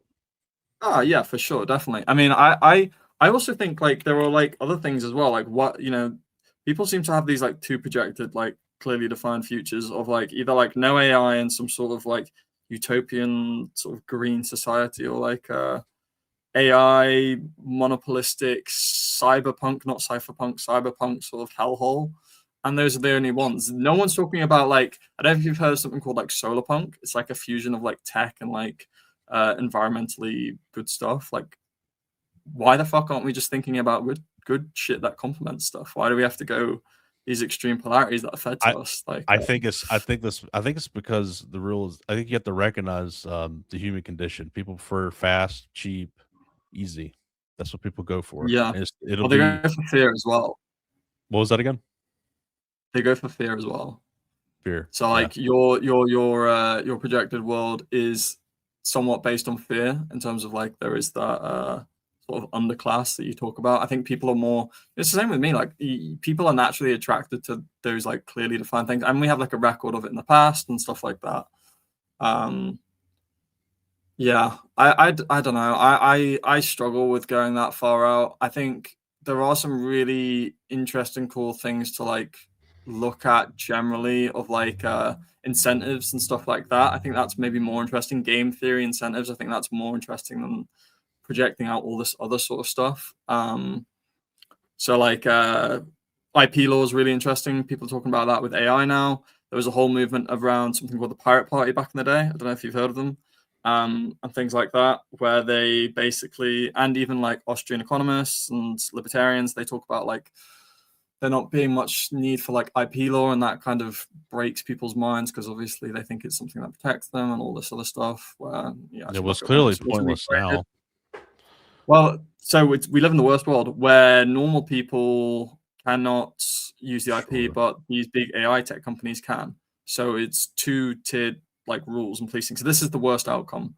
Having no IP law or having IP law for everyone are like clearly better outcomes. So yeah, we live in the worst one in that respect. I guess in some ways you still have access to it through the AI, but yeah, there's a lot of like, I think the answers are, I think you can kind of find the answers to a degree by looking at this sort of these incentives, these old Austrian economist ideas, libertarian stuff to a degree. Yeah. Obviously, there have been famous examples of when things haven't worked, like seafaring and stuff. But yeah, honestly, I think I'm in the trenches on this one, to be honest with you. So this is why I'm a little bit doomsdayer on it, because I make content, I look at shorts, and I'll make new YouTube accounts to see what these shorts are that they recommend to people who make fresh accounts. It's all AI. It's AI songs. And then you look at the comments and people are like, "Oh, that sounds so good. Man, that's so great." It's literally all AI. So it's crazy. It's crazy. if you're in the trenches on it, you know where it's going. And it's I mean, I personally am like very. I try to keep one foot in the grave, one foot out in this respect. I can't help it. I feel so strongly this will happen. I could be wrong. And I pray that I am wrong, and I pray that it's more of a individualistic like use of it. I mean, I've read like deep state papers about how they plan on using social media and AI to induce drone-like behaviors in people, so they act like swarms and stuff. There's like fucking terrifying shit. Like I'm very aware of it, but at the same time, these people are kind of stupid. These tech bros at the top and stuff. Like Peter Thiel's fucking secret society had the list of all the attendants in the HTML. You could literally read the fucking attendance list on the website of his secret society. These people aren't smart. They're fucking fake. I'm not like, claiming they are smart, but they're in charge, and a lot of the people are not very smart too. But if we're giving the average person sort of open AI and agents, you've made the evil people like 100 times more powerful, but you've made us 100 times more powerful, and there's much more of us, and we're smarter than them. So I think they're majorly fucked up with AI in ways that they don't understand. Obviously, they can feed AI into Palantir and these like database profiling things, and they're rolling out flock cameras in America and stuff like that. But even still, like the reason why they're trying to lock down all of social media and stuff right now in the UK and US and everywhere, Europe, I think they realized they fucked up in a major way, and they're really trying to like clamp down hard. But like, you can't boil the frog fast. There's a reason why they've been doing it slowly for so long, and I think they're fucked, and I don't think they have an easy way out. I think we're going to win. I think it's going to be really good. I like your positivity. Maybe I'm a little too black. Well, no. I think it's like so here's another one. Before like the Soviet Union and stuff, there was like things called demoralization campaigns. I don't know if you've heard about that. I've heard, So I think the whole black pilling of all of this stuff is an obvious demoralization campaign to induce apathy in the public that would otherwise rise up. So I don't think it is. I don't think it's induced apathy. What I'm saying is, you have a limited amount of time, and you need to. The thing you could do about it is get sovereign. That's the thing you could do about it. And I believe it's my message is not meant to be apathetic. My message is meant to be, do what you can for yourself and your bloodline. I think you do not want to be caught up in that, and then your kids raised in AI world. That's what I'm getting up. The only problem with like the sovereign thesis, and I used to think this way too, you read the sovereign individual and you like these ideas are extremely appealing in lots of ways. You're still like bounded by physical reality, and I don't think all of these changes are happening around the world at the same time. Julian Assange talked about this. I don't think the option of just like opting out and leaving to somewhere else necessarily works in the way that we originally thought it did. So your point is, if my thing comes true, we're all fucked, is your point? No, we all rise up and we can win, and because we have good enough legal standings and stuff. Like no, I'm saying if what I'm saying comes true for the masses, that means we're all then we won't have a chance at that point. I don't know. Obviously there can be like underground movements even still within countries like there is in Russia and stuff. I think it's too convenient, and all the tech bros who are ushering in the surveillance state are also the ones building the network state out in fucking Thailand or whatever the fuck. And like all of the, it's so attractive, and I really used to believe it, but I'm just not sure it's as true. And these places that are like the free economic zones, and they have worse civil liberties laws than the US and the UK. As bad as we think we have it here, it's actually not that bad. People go to Dubai because of business reasons, but like they can there is no human rights there. Like, they can put you in prison for no reason forever, and there's nothing you can do about it. And you think, oh yeah, I escaped the US or the UK, where, oh, you get arrested for social media posts. But okay, well, you just got arrested for no reason. They can't let you out. There's no due process. There's nothing. Whereas, like, it's it's just, it's not as bad as people think it is. And I think again, it is that sort of blackpilling that I think is misleading people, actually, and is causing them not to fight within the countries where the culture is to fight back, like the US. And you have amazing legal structures and the Constitution, which, even though I know they're being like slowly eroded, that's what they were designed to do. They weren't designed to stay forever. They were designed to buy us enough time to figure out how to fix this shit when they come for us. Dude, and they're actually working really well. Yeah, I don't. They are. It could be a lot worse. It could be a lot worse, but it could be worse. But no, I think where we may disagree a bit is I don't believe the tech overlords wants to, or the people who are in charge, or whatever you want to say, want to kill everybody or something, or like really decimate everyone. I'm not saying that, and I do believe the U.S. government is totally captured by either corporate interest or different interests. I think there's powers that be well beyond the government. Trump did absolutely nothing that he said he was going to do. He said no new wars. He said he was going to be the Bitcoin president. Said all this wonderful stuff. That's why I actually voted for him, and I feel like I got absolutely fucked in the ass. And so I will never vote for another politician again because it's totally captured. I'm convinced that Lindsey Graham is the worst motherfucker in the world. He did die recently, which was kind of weird how he died, but he's the worst motherfucker in the world. I live in South Carolina.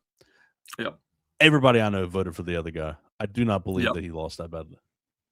That the other guy lost that badly. He was. I agree. I mean, I really think it's totally captured. But if you look at like how social revolutions have happened, we know that they rig the voting. We know that they do this and that. It's like this slow grind of continuously exposing who they are until all the masses are there, and then it gets to a point where it becomes so inefficient, like the oligarchy and things at the top collapse. Like it does. It's you don't get revolution by like the way that people think they do necessarily. It's like this slow, continuous process where, as the good guys, you kind of have to do everything almost perfectly. I think it's painful and horrible. I think the people who are actually in power are, I guess I am very conspiratorial now that I hear myself talking. I think the people who are actually in power are not the ones we see. I don't think Trump's actually in power. I think he has people essentially telling him what to do. I think those that are truly in power aren't stupid. If you think those in power are winning, why would they be reacting so quickly to implement all this authoritarian shit? Because they can. But it's a reactive move. Do you think? Do you not think it's like it feels? But they could have done it before. Lots of things. They tried to implement the digital ID for the internet like 10 or 20 years ago. There's no reason why they couldn't have done it back then. There's probably more public support against it now than there was then. I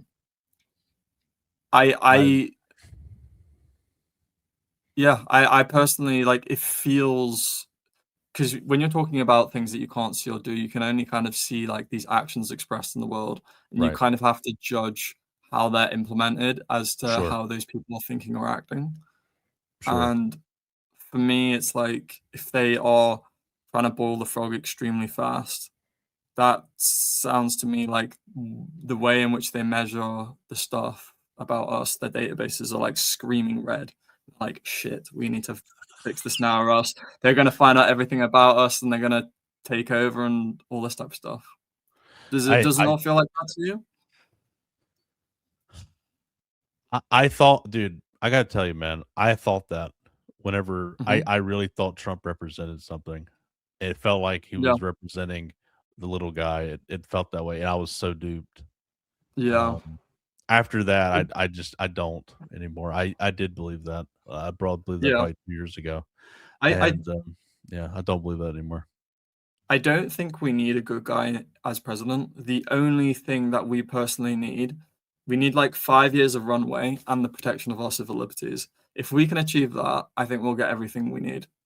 In terms of just like, again, you have this sort of open source AI rollout where anyone can have access to like insane abilities and stuff. Yeah, like our civil liberties are the things that are, in my opinion, the only thing that like matter that are being attacked. I think like I don't have a problem with politicians being corrupt. I know it sounds mad, but like if they protect your civil liberties, who cares? Because they're just getting rich. That's not as much of an issue. If they start attacking your civil liberties and stuff, then it affects everyone and it affects Iran incentives. Iran it affects war. the incentives. Yeah. Iran war is what blackpilled me because he said no Yeah. to wars. That blackpilled me. I mean, it broke my brain a little bit. It made me absolutely pissed. Well, it makes sense, like why I talked earlier about these sort of drone swarms online of people is like they're. I mean, I don't know if you've ever met like I went to one of the recent. I went to the. Oh, we shouldn't be saying this. I went to the Bitcoin conference where JD Vance was talking. I think it was like a couple years ago, and you had some of these like MAGA people. But these are like I'm talking about the most hardcore MAGA cultist people you've ever met. Not like oh I'm right wing and whatever. Yeah, and it's insane. These people are completely. What did they do? Insane. What did they say? It's just like they literally won't talk about anything else other than them. They've got like they're wearing t-shirts, socks, boots. Everything is about that one person. They don't know anything about them. It's like they've been brainwashed. Like it's literally like they've been brainwashed. It's crazy. And, you know, as much as it's awesome when you're on X and these things and you're realizing how bad Trump is, and there's definitely an awakening on the right of all this crazy evil shit, I think there's still a large, whether we like to admit it or not, there is a large amount of people, especially on the older side, that think Trump's good and what he's doing around is good. That's why I'm blackpilled. That's why I'm blackpilled. Yeah, I agree. There's people. That's why they're always the system wins. Apparently, is they're able to brainwash people on to a degree that is unheard of. Like Trump's. I mean, he's doing literally the opposite of what he said he would do. Like to a degree that's absurd. And if you still support him, you're fucking retarded. I mean, you are brainwashed, psycho. I don't know. A cognitive dissonance. So that's why I'm sort of blackpilled. I think their ability to brainwash is unmatched. Those people that they're brainwashing, I think they're brainwashing less over time. If that makes, I think you can see the right and left have sort of come together around the whole Israel thing and other stuff like that, and that's pretty cool to see. And it's definitely a growing faction. I think they're losing people each day, sort of thing. And those people aren't particularly agentic in terms of they don't have agency. They don't actually produce anything. So with this new AI economy, they're actually kind of pointless, which is kind of helpful in that respect. They do hold a lot of the money. You know, most of these IRAs and they have a lot of political power too. Yeah, they have political power. They have monetary power. But again, with like the rise of crypto and AI, you know, like if AI is going to hack all these types of things, potentially crypto is the only thing that's going to be out, which is going to be the biggest value transfer ever. Yeah. That needs to happen. All of those old people will lose their all of those old people will lose their monetary things. What was I saying? Political power. I don't know. I think it's obvious that like the whole Massey, MTG, Rokana sort of middleist, just not evil piece of shit crowd is like rising massively. So like they're losing their political power. They're burning it. I hope you're right. I hope you're right. And you know, 5 years is a long time. A lot can happen in 5 years. So that's my attitude now. It just happened. This Iran war thing really just upset me so much because it was just because he was already kind of bullshitted on the Bitcoin thing. He was bullshit. Like you said, I can stand corruption as long as they're not taking my civil liberties. I agree. But where I was like, where it really broke me was one of the biggest. I'm pretty much a 2-issue voter at this point. Yep. I think about Bitcoin and crypto and war. I'm very anti-war. So it upset me so much, and I can't believe it. And I feel like a fucking idiot. And it just makes me mad. It doesn't matter if I voted or not; he would have been elected anyways. The writing was on the wall, but yeah, I think it's like, well, what can you do with that information? Like you say, like you want to be self-sovereign, but we also need to be like, we need to take agency with this newfound information and study history and take, like this is something. SPX6900, you can be self-sovereign, but like SPX6900 and Bitcoin has no value really in like a surveillance state. Like I don't think I don't get that. What do you think though? So there's something called the Axiom of resistance, which is like it's a really new thing in like Austrian economics that was discovered by give me 1 second, I'll tell you who it was. Got the book.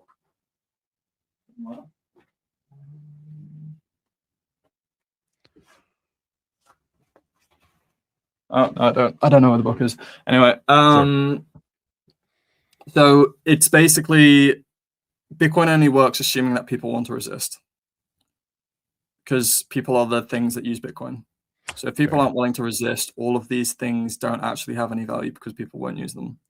Now, obviously, there can be like underground small markets and stuff like that, but like you look at China and stuff, and like they're dominating. I don't think you can realistically think that you can mount an effective resistance against a extremely advanced digital authoritarian state. So actually, SPX6900 and Bitcoin, if you buy it, and I don't know if you want to move country to escape whatever you think's happening in your country, I don't know if there is an effective way to escape it. And I used to think this for the longest time. Like I honestly, probably up until only a few months ago. But like, you can see how all of these countries as well. You're talking about like corruption. All of these countries basically operate whoever's pulling the strings. They all operate in tandem.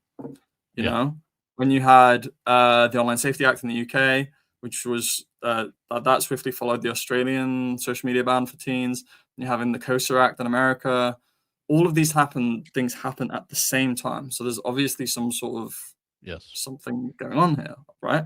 Yes. I don't know how you're going to be able to escape China, Russia, Israel, even like the Middle East. Like Iran's really good at like firewalling their internet and stuff. Like I don't see, even if you're quote unquote sovereign and you leave Z country to go somewhere else, like how, if they're managed, there isn't going to be a competition between the countries. I'm not arguing to move. Okay. I'm not arguing for that. I'm not arguing that the government is going to like, we have to get everybody to submit. Everybody has to live this way. I'm not saying they're going to do that. I'm saying they're going to brainwash people to such a degree. The vast majority will just be that way. And it's really a mind thing I'm talking about, a mindset thing. You have to, and you need resources to help break the mindset. Because if you're, for lack of a better way to put it, if you're living in squalor, you're giving UBI or whatever government assistance, and you're lazy, that mindset, I think that's going to be the vast majority of people in the future. And I think it's just going to happen over time. The trend will keep getting worse. So my point when I say getting sovereign, I'm saying is get resources, get your family in order, and buy some land somewhere and just opt out of the current system. Is what I'm saying. I don't think the government's going to go after you. I don't think they really give a shit about you. And I think SPX6900. Sorry, go ahead. Yeah. When you opt out, would you want to opt out into, again, like being solitary and in the middle of nowhere with your family? Or would you want to opt out into other communities that believe the same thing? Or what do you mean? Well, the community I would be a part of is the SPX community, and I guess Bitcoin to some extent, but SPX more so. So we would still, the way I see it in the future is we would still all be communicating virtually, and then maybe there's people that create physical spaces where people can live, and I don't know, but it would be more virtual communication between different individuals, and that would continue. And again, I don't know precisely how to put it. It's just a vision I see in my head for the future, and I don't know exactly the mechanisms, but my whole thing is get and I think the reason why I think SPX and Bitcoin too, and perhaps other cryptos maybe, will have value in this world is because those will be valuable things because the people who are sovereign will desire them. If it's 1% of the world or 2% of the world, and they're all probably more wealthy, then that would be desirable. Yeah, it's like an interesting debate. It's like if you were to do some sort of game theory, if you're the authoritarian digital state, would you allow that to happen? Would you try to crack down on it? There've been examples in the past where when authoritarian leaders or communists like come into control, they actively kill and arrest all the intelligent people or and that's where I think the Constitution is in the U.S. is powerful enough to prevent that. I do believe that. Equally, there's the argument that that's the driver of growth and productivity. So you'd actually want to nurture it to an extent, as long as it's not rebellious. And then you get into like funky stuff like eugenics, which a lot of these Chinese, but also like Peter Thiel, Elon Musk and stuff, they believe in things. I don't know if you've heard of like technocracy and stuff. They believe in like lots of eugenics and controlling people through like mind control, but also like DNA and stuff, and trying to find out, okay, what is the gene that rebels against authoritarian? Can we remove that while still keeping the productive part so that we get what we want without ever being thrown out of power and stuff like that? Yeah, it's like it's an interesting debate. I don't know which way it kind of lands. I have a feeling that they've fucked up with the AI, that it doesn't make, I mean, look, maybe it makes sense of them wanting to implement the digital panopticon state now because more people are waking up to it. And that's a very obvious reason why they're doing the social media ban. So maybe it's reactive to that, not like necessarily their power. Maybe it's like you said, because they can, because maybe there's some new technological advancement that makes it possible. The problem is I haven't seen that to be true yet. But you know more about that than me. That's just my theory. Yeah, no, but it's still valid. Again, we're talking about things that we can't really prove or anything, so it's not pointless, but it's pontificating to a degree. It is pontificating, but we're not pontificating about SPX. We're pontificating about future things, which is interesting to me. Yeah, definitely. I do like those, and we're talking about it. We're not making a 1,000-page ChatGPT article about it. So a little true, with lots of diagrams and stuff that don't make sense. Just a real conversation about it that I enjoy. There's also there's something to be said about the vision you in future will come true. You know, I hope not. I had this vision back in 2013, actually, or no, 2014. Yeah. It came to me, believe it, and so this is an admission. I've been to the mental hospital before, and it happened while I was in the mental hospital, actually, and couldn't shake that thought. So there was some mental illness going on at the time, so that's a part of it for sure. No, that's fine. I mean, I've done psychedelics, so like I've seen shit that I can't explain, and that sticks with me. I don't say it's not true, you know. Like I'm very cognizant of things that don't make sense. And it was 10 years ago. I'm mentally stable now, but at the time I had bad issue, and then it came to me, and it was just like I could never shake it, and I try to forget about it. Sometimes I do, and then things happen that makes me think, okay, that probably is how it's going to go. Well, so of the techno-feudal feature, is that what you mean? Yeah. Okay, cool. Yeah. Can you tell me more about it? I'm kind of interested to like what exactly did you see, or so I just, if you want to say it, you don't have to. Yeah, no, I just saw like total. I mean, we're already seeing it too. It's like people who are just totally disconnected from reality and totally, fat, which I'm fat too, but fat, lazy, don't want to move. Just watching their screens and then and then you're pretty much permanently brainwashed, permanently in this sort of zonked out state constantly. Yeah. And then robotics and all that will be able to feed you in the future, and UBI, you'll be blissfully unaware of what the real world is or doing or anything, and you're just being fed, and you just get that constant feed of AI, whatever, and you're basically just a data bank for the techno gods. You know, what appeals to them more, and then improving the AI or whatever, and I don't even know exactly what that would.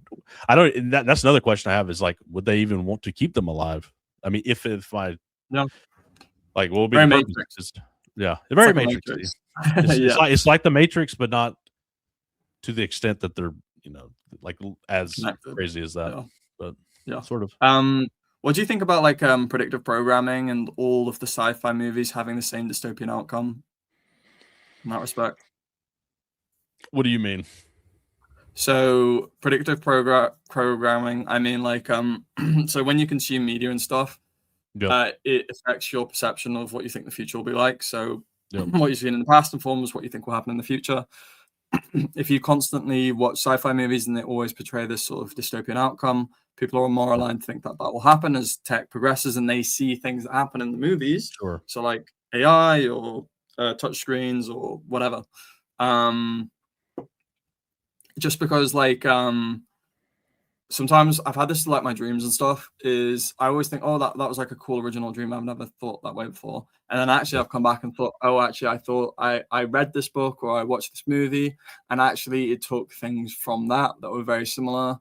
And maybe that's the reason I had that dream. So like my point would be maybe that's the thing they want you to believe in terms of all the movies kind of have that similar dystopian tech outcome. So you think 1984 was part of the conspiracy? Potentially, I don't know. I'm not saying it is or it isn't. I'm just saying it's worth. That's really deep. I mean, it could be. I mean, it's possible. Yeah. I mean, I think it's definitely true that what we think about the future is how it will play out to an extent. Because we already make plans for that, if that makes sense. Like, it's not bad to have a vision that's bad of the future because you can try to prevent it. That's obviously helpful. But at the same time, like everyone thinking, oh, we must submit and this and that, and also there's if everyone. I'm not saying you should submit, and if they do fight me, if they do fight me, and I'm wrong about them leaving us alone, then I will die. So I will go to jail before I give up my sovereignty or give up my freedoms. I'll kill me. I don't care. Yeah, I'm with you. If it gets to that level, then that's fine. I'll just die. I would not want to live in that world. No, exactly. Yeah, this is the whole point. Is like we're trying to create a world for our children that we want them to inherit. Right. Yeah. What was I saying? I do think I might be. And honestly, I swing back and forth between it sometimes. I'm swinging back to this now because of what's happened recently. I have recency bias. A couple years ago, I felt pretty optimistic, and then it's like I go back and forth between it. So just sometimes I start to feel that way when I feel like, my God, we're so duped. People are so brainwashed. So I'm not saying I literally always think this way, and I don't like think about it all the time. It's just something that I think people need to be prepared for, and I think it's a scenario that could happen. So being more sovereign and getting yourself wealthy and land or something like that is a good thing. That's something, that's something you can do. You can do. Completely agree. I think something else people can do is they can like envision positive futures as well. I think that's something that's worth doing. Obviously, envision that future that you don't want, like you said, and then we can try to plan against how we're going to fight against it, like being self-sovereign and other things like that. I think we should use the legal and political means as much as we can. I'm not saying they're perfect. I'm not saying, like what is cool is like, I think all the people who voted for Massey will never, ever vote again in an election and stuff like that. Like that is, you're taking an action. Even if you're not voting, you are taking an action. Your people are becoming more aware of it. You're having, I think his name is James Fishback in Texas. He's going against this guy called Byron Donalds. And he's like massively popular. So he's anti-data center, anti this, that. Ron DeSantis likes him, all this stuff. And then AIPAC paid for like a $10 million ad against him during the World Cup final. And he's like a no-name politician guy who's just up and coming. Like, people see this, you know, and the smart, you went like the American Revolution happened with 3% of the people. Right. Or, you know, we can have 97% of the people on Wally sludge chairs and we could probably still win. If anything, we actually probably need less people nowadays because we have robotics, AI, and all this sort of stuff. Like, we actually probably need less people than we did then, potentially. Again, pontificating. Well, in that scenario, then they probably would want to leave us alone. It would actually take us to rise up against them, us to have the will to do it, and they would probably want to leave us alone because they would want to mess with us. They'd be like, well, you're assuming they're smart as well. I don't think they're very smart. That's fair. But you're right. They would act based upon how their other actions ended, sort of thing. So they would learn. They may not originally think that way, but they would learn with time. So are you a conspiracy theorist to some degree? Fucking absolutely. But I'm also like, I like to go the other way as well as much as possible. I have to continuously challenge. If I ever sit still in what I believe for like more than 3 months, I know I'm just talking to myself about what I want to believe. I have to constantly shake it up. And especially the thing that helps that is like learning new realms. So like I'm getting into drones at the moment, so I'm like fucking fascinated with that whole FPV drones. Like that's cool, dude. Much of it's like built from China and stuff, but it's amazing. Like you can use all of these different types of things, all these different types of controllers, different types of broadcasting signals, different types of parts. Like it's all this open, massive bazaar where it's not controlled, it's not monopolized. It's awesome. And holy shit, like drones are the reason why Iran's not completely decimated. They're fighting the biggest military in the world and fucking winning. I'm not saying they'll win, but they definitely were winning. Well, they're resisting. They're resisting and persisting. Yeah, and it's one of those things. In order to win, sometimes you just need to persist and persist forever. I actually, this is my argument, is I think we just need to protect civil liberties enough for like 5 years, and we will get the world we want, and build freedom tech and support it. We all need to, people in SPX6900 don't just need to talk about it on fucking Twitter. Don't, like, it's right to do, and it's right to create content, do all this stuff. I also think we need to form coalitions with other movements. So the flock cameras, I think all of the people in America, for those relevant parts, I don't know if do you know about the whole flock camera stuff going on at the moment? I've heard of it. I've tuned out a little bit because I needed a politics break, but please inform me. I'm curious. So flock cameras are it's a company called Flock Safety. They create ALPRs, which is automatic license plate readers. They're just supposed to log your license plate as you drive past the road, but they also can be used for like facial recognition and all these other things. They're springing up all across the country. Policemen and women are using it to stalk exes and other people. They're being installed with microphones. They're adding like 5G so they can do phone trace. They can do all types of. This is going to help your black pill thing, by the way. But don't help it. Don't add evidence. Yeah, it's really bad. They're basically trying to build China ASAP, and this is just one avenue that they're doing it with one company. There's other companies that are doing the exact same thing. But there's a big movement in America happening right now around it. Some people are cutting them down, which if you want to do that, that's cool. A lot of people are just calling their representatives, going to their local like committees and things and talking to their local politicians. They don't want these. And the worst thing as well, they're pointing these, putting these cameras in like little kids' parks and stuff, like nowhere where there's a car. So there's no reason for them to do any of this stuff apart from mass surveillance. They also want to bring out drones and stuff. And just other stuff like that, basically. And they're all being supported by the tech bros who are behind Musk, who are apparently pro freedom and pro the little guy and all this sort of stuff. It's all backed by Mark Andreessen and Nikita Beer and Elon Musk, all these types of Peter Thiel people. They're all back this stuff and support it. And so what we can do is align ourselves with these issues. Like I said, look into it first of all. take action and talk about SPX6900 at these meetings with other people. This is the first. This is really important. This is the first instance I've seen of mass surveillance becoming a mainstream thing because it's got like a physical representation. So normally when you use Google or use any device, no one realizes they're being tracked. Now, when you walk to a park and you see a camera pointing at your child, you're like, what the fuck?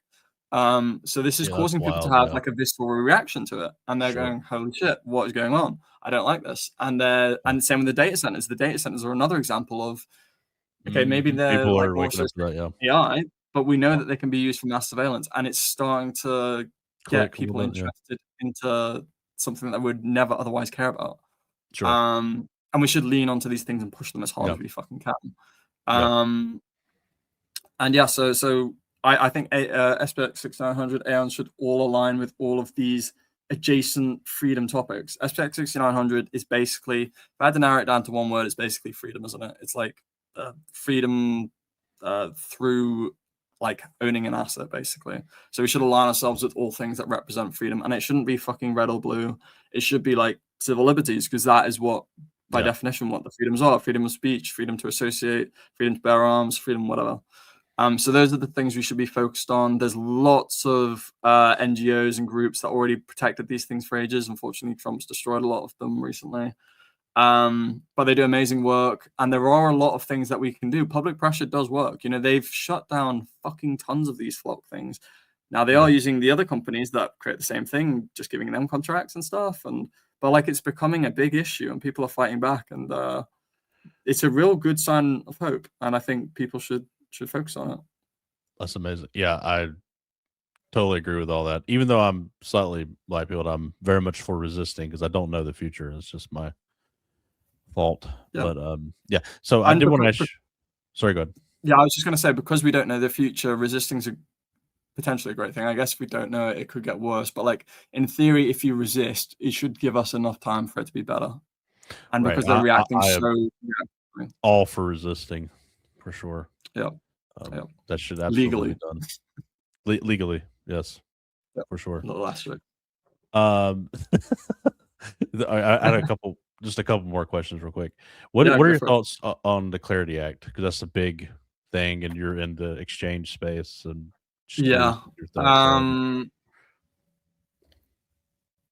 it depends if they leave the developer protections in it. So within the Clarity Act, there's supposed to be developer protections. So people who create like decentralized exchanges and crypto services that aren't owned or controlled by anyone should have legal immunity. And that is written in the Clarity Act. What it also does is it arguably gives when you create regulatory clarity, which is what they're trying to do, you obviously create regulatory capture. You make it really hard for small exchanges to be created, and competition kind of gets massively reduced. I mean, this has already happened in Europe and the UK.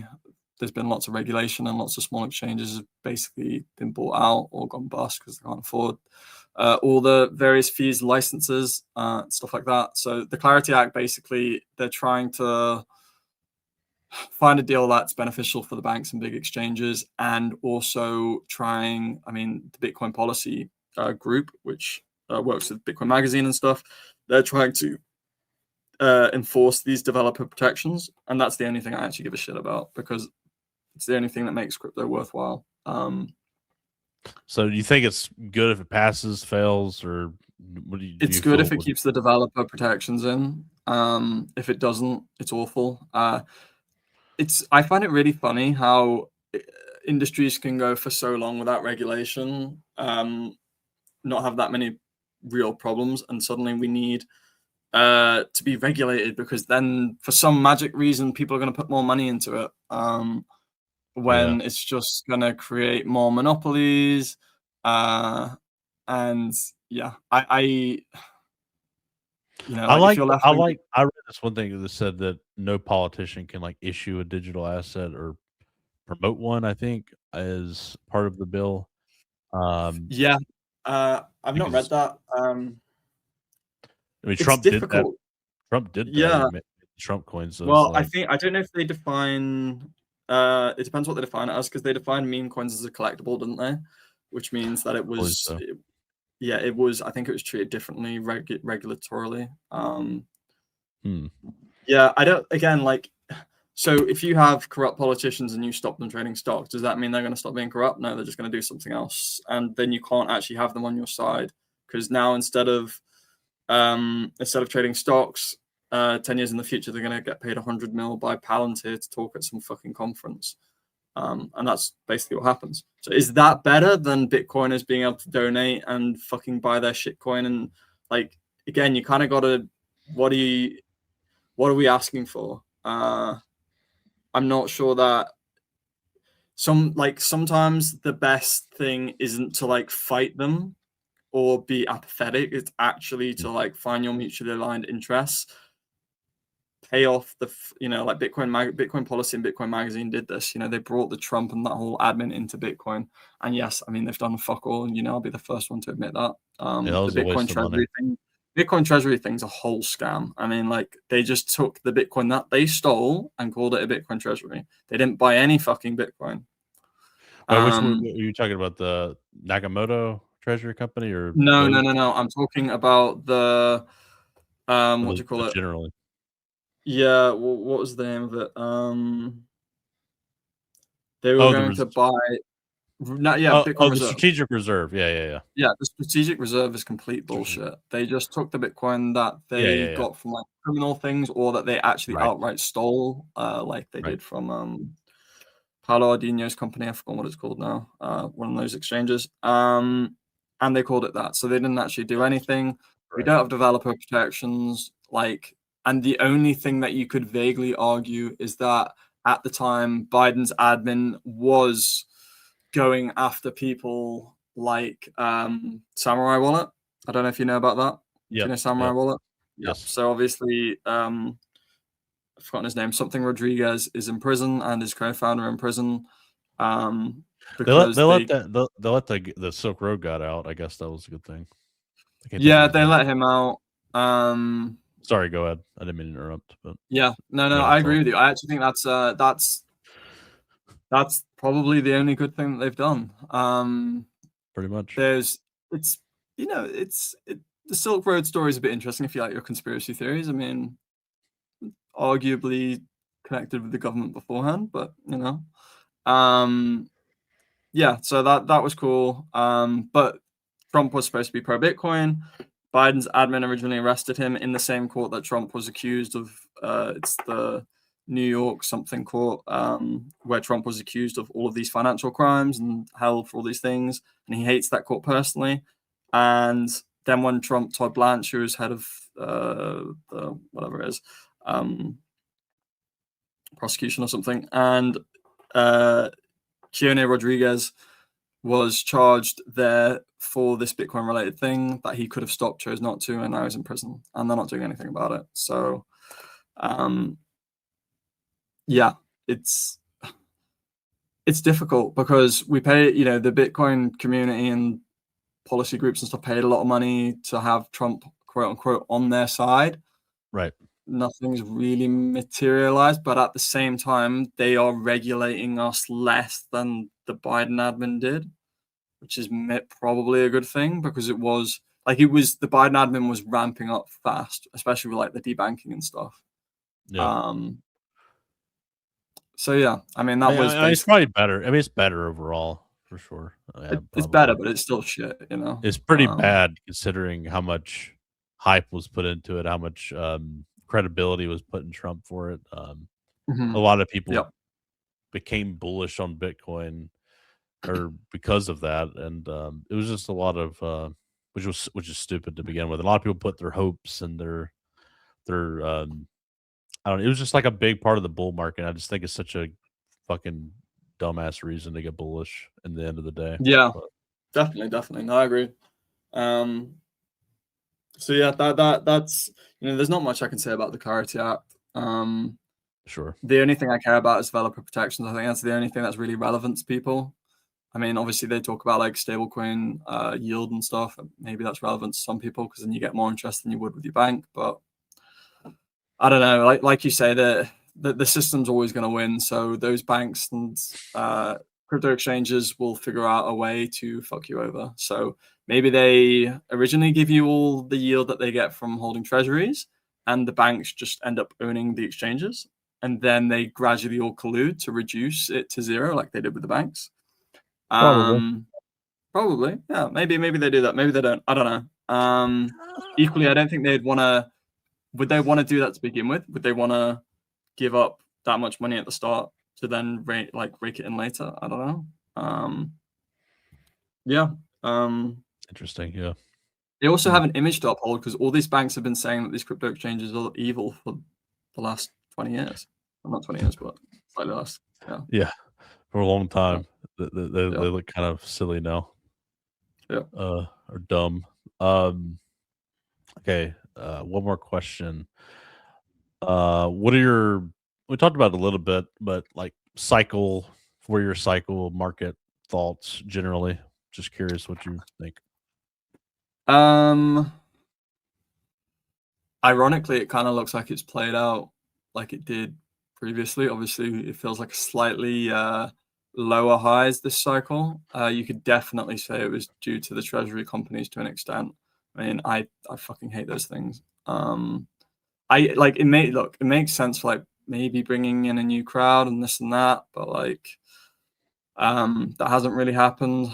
There was also, people don't really talk about this, but Bitcoin loans and stuff were coming up during that time as well. So people were able to get money against the Bitcoin. And then they have an incentive to crash the price to then liquidate those loans. And the people, I probably shouldn't be saying this, but the big banks like JP Morgan and stuff, the ones that supposedly hate crypto, were all providing liquidity for these Bitcoin loans across the ecosystem. It wasn't the exchanges. So they have an incentive to crash the Bitcoin price. Do with that what you will. So yeah, there was that. I think we're close to the bottom, if not already had the bottom. I think SPX is on a slightly different chart. Like I don't think it's perfectly aligned with Bitcoin. I think we bought it in February, and Bitcoin made a lower low after February. Yeah, exactly. I think SPX looks insanely healthy. I think we're going to do very well. I think people just need to not be apathetic. You know, this is when it becomes boring is when you should like switch on. Because for me personally, SPX6900 feels quite boring right now. I think that's the time to be like, oh shit, okay. If I have any spare money, A, I need to buy it. B, I need to like actively act. And this is the time to act more than ever to contribute to SPX6900. Yep. And yeah, more's happening now than ever. I mean, yeah, I can see the light at the end of the tunnel. And like, I think this environment has been the best thing possible for SPX6900. It's destroyed all the other bullshit coins that all these promoters were pumping. Everyone in crypto now hates all of the influencers apart from Murad, basically. Like, it's kind of a perfect outcome, and SPX6900 has survived and grown. I couldn't have asked for a better outcome if I tried, I don't think. So I think, yeah, we should actually be grateful for that. Not, oh no, the price is down. Yeah, absolutely. And I mean, you get cheaper coins, and it's good for people who are newer. One SPX equals one SPX. There you go. And then I will say one counterpoint to the coal thing. I cannot believe Axiom was able to make a piece of shit pump like he did. I can't believe people are still giving that guy money, but that's the only I don't think they are. So like I don't know how long you've been in CT and like how deep you've gone, but like there are literally like, okay, there's a lot of organized crime in ETH. I mean, like actual organized crime, like cartels and stuff, and Solana and other things like that. And there are like backroom, like the whole, like Bonk was insanely backroom, even though it was portrayed as the opposite. I literally know, like, I know of lots of people that were in it that were very, very bad people, like literally BlackRock employees and stuff like that. And they do this for a living. So, and it's legal crime. It is technically, sure, or enough where they could protect themselves. so yeah, like it's fake. Even though you know, like so much of Twitter is fake. So many of the bots and stuff. So how much is that? How much of the social engagement is real? The actual like liquidity and stuff. Like holy shit, this is just like being bankrolled by people who know how to paint charts. Like you can quite literally paint a chart like wherever you want to go. There was that coin meme core or whatever. I don't know if you saw Oh that my on god, that CoinMarketCap. was Yeah, yeah. you can paint charts. Like people don't realize if you have money, you can paint charts. The whole thing's fucking fake. Right. You can see that to a degree through like analytics and stuff, and you can see that SPX6900 does not have that, which is cool. It means that yeah, we don't have the, you know, continuous rise up to the right whenever we want, but at the same time, when it does go up, it won't fall off a cliff for no reason as well. So Well, and the Ansem coin, I mean, like all the supply was it's highly it's all his, I guess. I don't know. But yeah, yeah, and the like other the Trump coin, remember they released like 3% of the supply or something. yeah. Well, Yeah, actually, I think it was 20, and then the yeah, 80% released over the time. But I think it's like half. Anyways, but yeah, I know what you're saying. yeah, Just bringing up, just talking about that. SpaceX only did like 4% of the supply when it IPO'd the other day, yep, and they start unlocks end of this month, beginning of August. yep. And there's The like whole thing, it's insane. the whole thing's fraud. Like the It's stock a literal market, shit coin. yeah, it's worse than a shit coin. Like, well, like Right. maybe not, but like you don't get any voting rights. The stock market that used to exist is completely different from the one we have today. Like Right. they're opposites, and you know they want to put all of these stocks on chain so they can basically inflate the number of stocks there are, give no voting rights, get liquidity from other countries. Like it has Right. nothing to do with crypto, has everything to do Yep. with just like liquidating the public for every single penny they can find. Yes. Um, Yes. Yeah, I just feel bad for like going back to Ansem for a minute. That whatever the hell it was, I just feel bad for. Or I wish some people do fall for it. You know, they do, the third they worlders, do. some of the dummies. You know, the different people fall for it, and it just it saddens me because he's literally stealing the SPX narrative. Like everything he's saying, I think he stole it word for word. He was talking about Yeah, how it's like a social network. It's I don't know. He sickens me, to be honest. And that's yeah. somebody who sickens me because he's closest to us, and he's just like, dude, what the fuck are you doing? Yeah, I mean, for SPX 6900 to actually be worth anything, it does need to be able to resist that. Doesn't mean I want it to happen, but it's also a cool case study, you know, like this happened with Bitcoin, so many Bitcoin forks, and oh, this is Bitcoin with faster transactions and whatever, you know. So I think it's a good thing. I think all of these things like battle harden make SPX better, even though they feel like an attack at the time or whatever.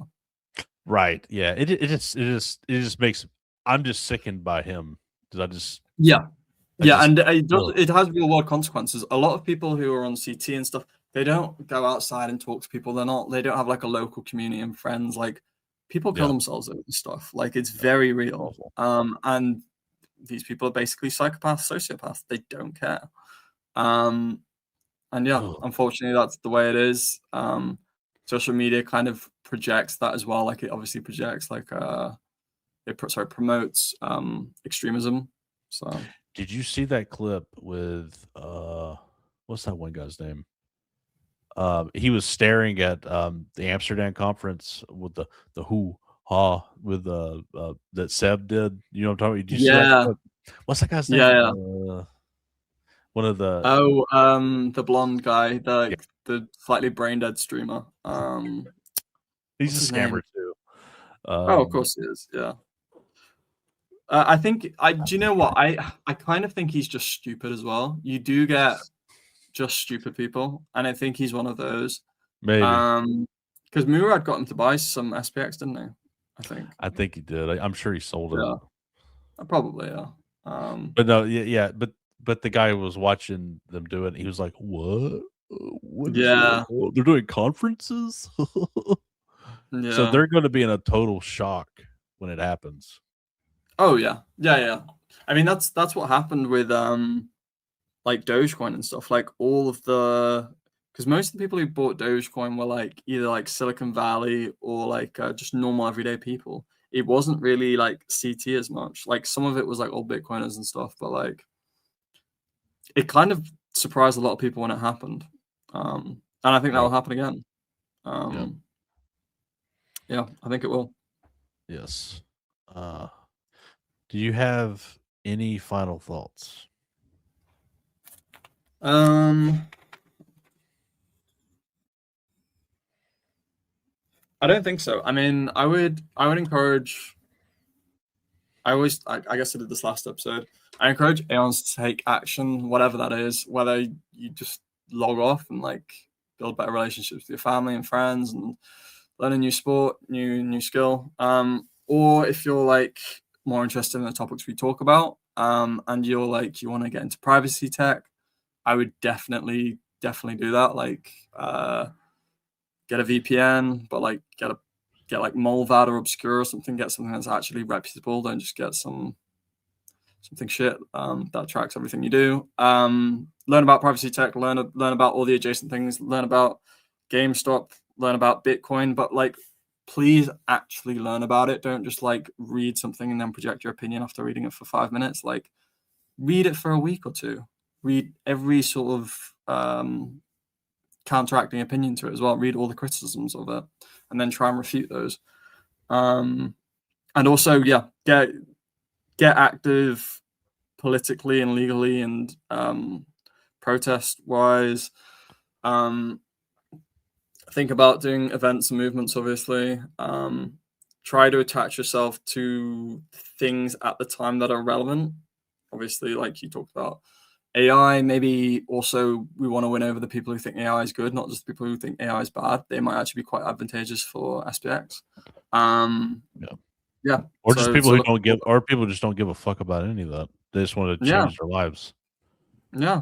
Also, yeah, the greedy side of it's great. I mean, so many people buy Bitcoin to get rich. They don't give a shit about any of that. So, well, not even just that. I mean, just like the eye of rage. What I mean by that is raging against the system. Maybe they don't know the details of that, and maybe they don't have to understand the details of that. Just they know the system is fucked up. Exactly, and they have their own reasons for that. If they think blue team's bad, or if they think red team's bad, or whatever, it still kind of suits it because whatever your view of the world, we kind of all still agree that the bad guys are people who own the big companies that do the monopolistic stuff, the anti-competitive practices, the regulatory capture. It's like a consistent theme. Yeah, we all know something deeply is fucked up. Yeah, and we should try to do something about it. Yeah, we should act. Just go out there, read, just act. I think that's the main thing. If I'm gonna say anything, just do as much shit as you can. Don't be idle. But also like relax, enjoy your life, go have fun. Like especially if you're young. Like I'm young, and like you're never gonna get your youth back. So like make the most of it. How young are you? I'm curious. I'm in my 20s. I'll say that. Nice. I'm 35. I'll be 36 in November. Well, you're pretty young as well. Then you're not very old. I mean, I'm not old and I'm not young. I'm in a gray area. Yeah, I don't know. Like young people call me old as well though nowadays. So it's It's are you like 29? Are you 20? No, I'm younger, but like they still think I'm unk status. So are you Gen Z? I'm 2000 and above, whatever that is. Yeah, you're Gen Z. Dude, I didn't realize you were that young, man. That's awesome, dude. Yeah. That's amazing. It's a pleasure. I'm glad dude. I feel bad. The fact you're not black pilled and you're way younger than me makes me feel bad. I like that. That's good. Yeah. I mean, yeah, most of my generation is like, it's I know it's more of a mess, maybe more than anyone, just in terms of, there's like clear camps where people just sit and think that that's how the world should be and this and that. But I also, the youth is going to determine the future. So, and there are some really amazing, smart people who are interested in all the things we talk about, are actively working towards solutions. And we have just made those people like 100 to 1,000 times more powerful with like private AI agents. So, dude, I love that, man. I love the fact that you're much younger and you're much more positive, and that's amazing. So I take it all back. I take it all back now. I didn't mean to. We're gonna have an amazing future. No, I mean, I'm also going to be naive and all those types of things that come with youth as well. Definitely No, true. I love that, dude. Um, That's awesome, man. I but really do. it's definitely true that what we believe will happen to an extent. To an extent, Oh. I don't know what that extent is, but Yeah, yeah, no, predictive program is definitely a thing. I mean, that all influences our thoughts for sure. mhm. Terminator, Matrix, all that kind of stuff for sure. Definitely a thing. Yeah, yeah, yeah. I think that I don't think that there's not a possibility for a good future. I think that absolutely is, and we've got to work like hell to get it and onboard all the smart people. Get smart. Like I think this idea of people like being locked into a certain intelligence or like job role is kind of Sure. horseshit, just in terms of like Agreed. most people I know, they didn't try at school and whatever, but like if they actually ever apply themselves to anything, they like blow their mind with how smart they are. And if you Yeah. just consistently do it, like the It's people it's who, it's all a mind game. It's all a mind yeah. thing. Like if you could So change your mindset, you can do anything pretty much. yeah, one of my friends who was very sporty, not very intellectual, like at all, and was like in the bottom class and like uh had like the special teachers helping them and stuff. He's like doing a PhD in AI and he's gonna be like an AI researcher and stuff. Like That's awesome, just dude. because like look, his dad died when he was young and like that massively like just sent him on a path of fuck you, I'm gonna like do everything I want. But like Awesome. that's all you need, like imagine if we just got more people to do that. And we don't need everyone to do it. We need a small percentage of the population. You need 3% to start an American revolution. We need Yeah. a small amount of people to give everything, try really hard. Yeah, and we can build the future we want. I think it's absolutely possible. But the Yeah. bad guys are bad and they're going to do bad shit. But they've also always been doing bad shit. You look at history, like there are so many bad things that have happened. So we shouldn't be afraid. We should just go forward. So you're Gen Z. Yeah.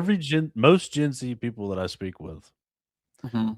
don't want to show their face. Why is that? I think I'm maybe slightly different in that respect. The reason I don't show my face is because I work for an exchange and stuff like that. And me being actively attached to SPX6900, I work for like a Bitcoin only exchange. So Gotcha. that's That like makes a total sense. specific reason. That's totally Um, reasonable and fair. yeah, I think generally, well, you think about, I can pontificate. I don't know exactly, but it's probably something to do with like cyberbullying or something like, Sure. people can make fun of you having your face somewhere more than they ever could, and the effects are real because you're constantly online. Whereas if you're Right. like middle-aged and You don't give a fuck. yeah, well, you don't check Facebook, and like none of your friends go on it that often, or you know what I mean. Like it's there's less feedback. I think there's Yeah. just like a technical reason for it. Well, the amount of retarded pictures I've posted of myself now that I do for fun on X now. Yeah, I do it to bait Undy. Don't tell Undy that. But this I'll post it like me doing something retarded, like a face, then he'll like make a meme out of it. I'm like, yes, got him. nice. Because they just crack me up every time he does it. Yeah, there's probably a couple reasons, honestly. There's probably that. There's like the sexual selection thing. So like obviously you're married and have kids. Sure. But young people aren't as much. So like Sure. they're worried about how they'll be perceived by their Yeah, friends or definitely. sexual partners. Sure. I get They why females may not want to, because there's a lot of weirdos out there. So Yeah, I definitely mean, something that's actually bad as well about the internet is like we kind of hold people to an unrealistic standard. Like someone did something in their past and like people, if you don't like the left or right or whatever, you just like stick on that one thing for that one person. So like Justin Trudeau did blackface when he was like 15 or something or 18 at uni. And yeah, it's like not great, but like, like I don't like Trudeau for many other reasons, but like blackface is not the main one. And like people, that's a real thing. People will use one thing from like Yeah. so long ago and continuously berate you with it. So Yeah. that's like a defining Yeah. factor. And I think people who are my age, they think they're going to be online forever, even though they're not. Once they have kids and stuff, they're like, who the fuck? I don't want to talk to anyone. I've got shit to do. But for now, they do feel like that. So like they care about how they'll look in the future. Yeah. But yeah, I mean, I've even noticed myself now, like I use social media way less than I used to. I just don't need to. Yeah. I use it a lot because of SPX. That's the only reason. Yeah. Well, actually, yeah, that's a lie. I use it a lot, but maybe not for me, if that makes sense. Sure, yeah. I do it for the mission. That's the only reason. Yeah, If it wasn't yeah. for SPX, I wouldn't look at social media at all, really. Yeah. I mean, I've got like members of my family and stuff who are similar to you. They've just been completely blackpilled, but they've gone, fuck it, I'm turning my phone off. I'm not doing it. Like, I'm just gonna enjoy my life, and the That's world can good. burn. That's fine.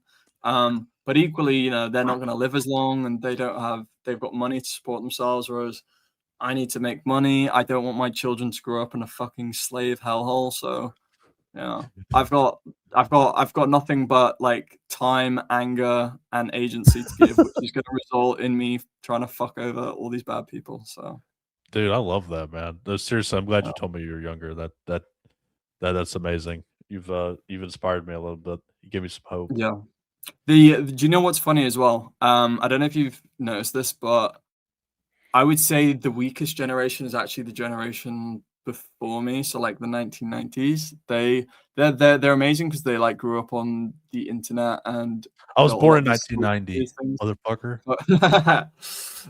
But at the same time, there's maybe like somewhat of like a weakness and aversion to maybe certain types of speech or like other things. Whereas you go on TikTok nowadays and like the 14, 15-year-olds are saying the worst stuff imaginable. And You're talking about the typical millennial. That's what you're talking about. The stereo. I fucking hate those people too. Yeah. That obviously. Yeah, I'm talking about them. generic. Yeah, I'm talking generic. Okay. Yes. Yeah. I know exactly what you're talking about. It's horrible. Yeah. They're total thought police. They're just awful. I can't stand any of them.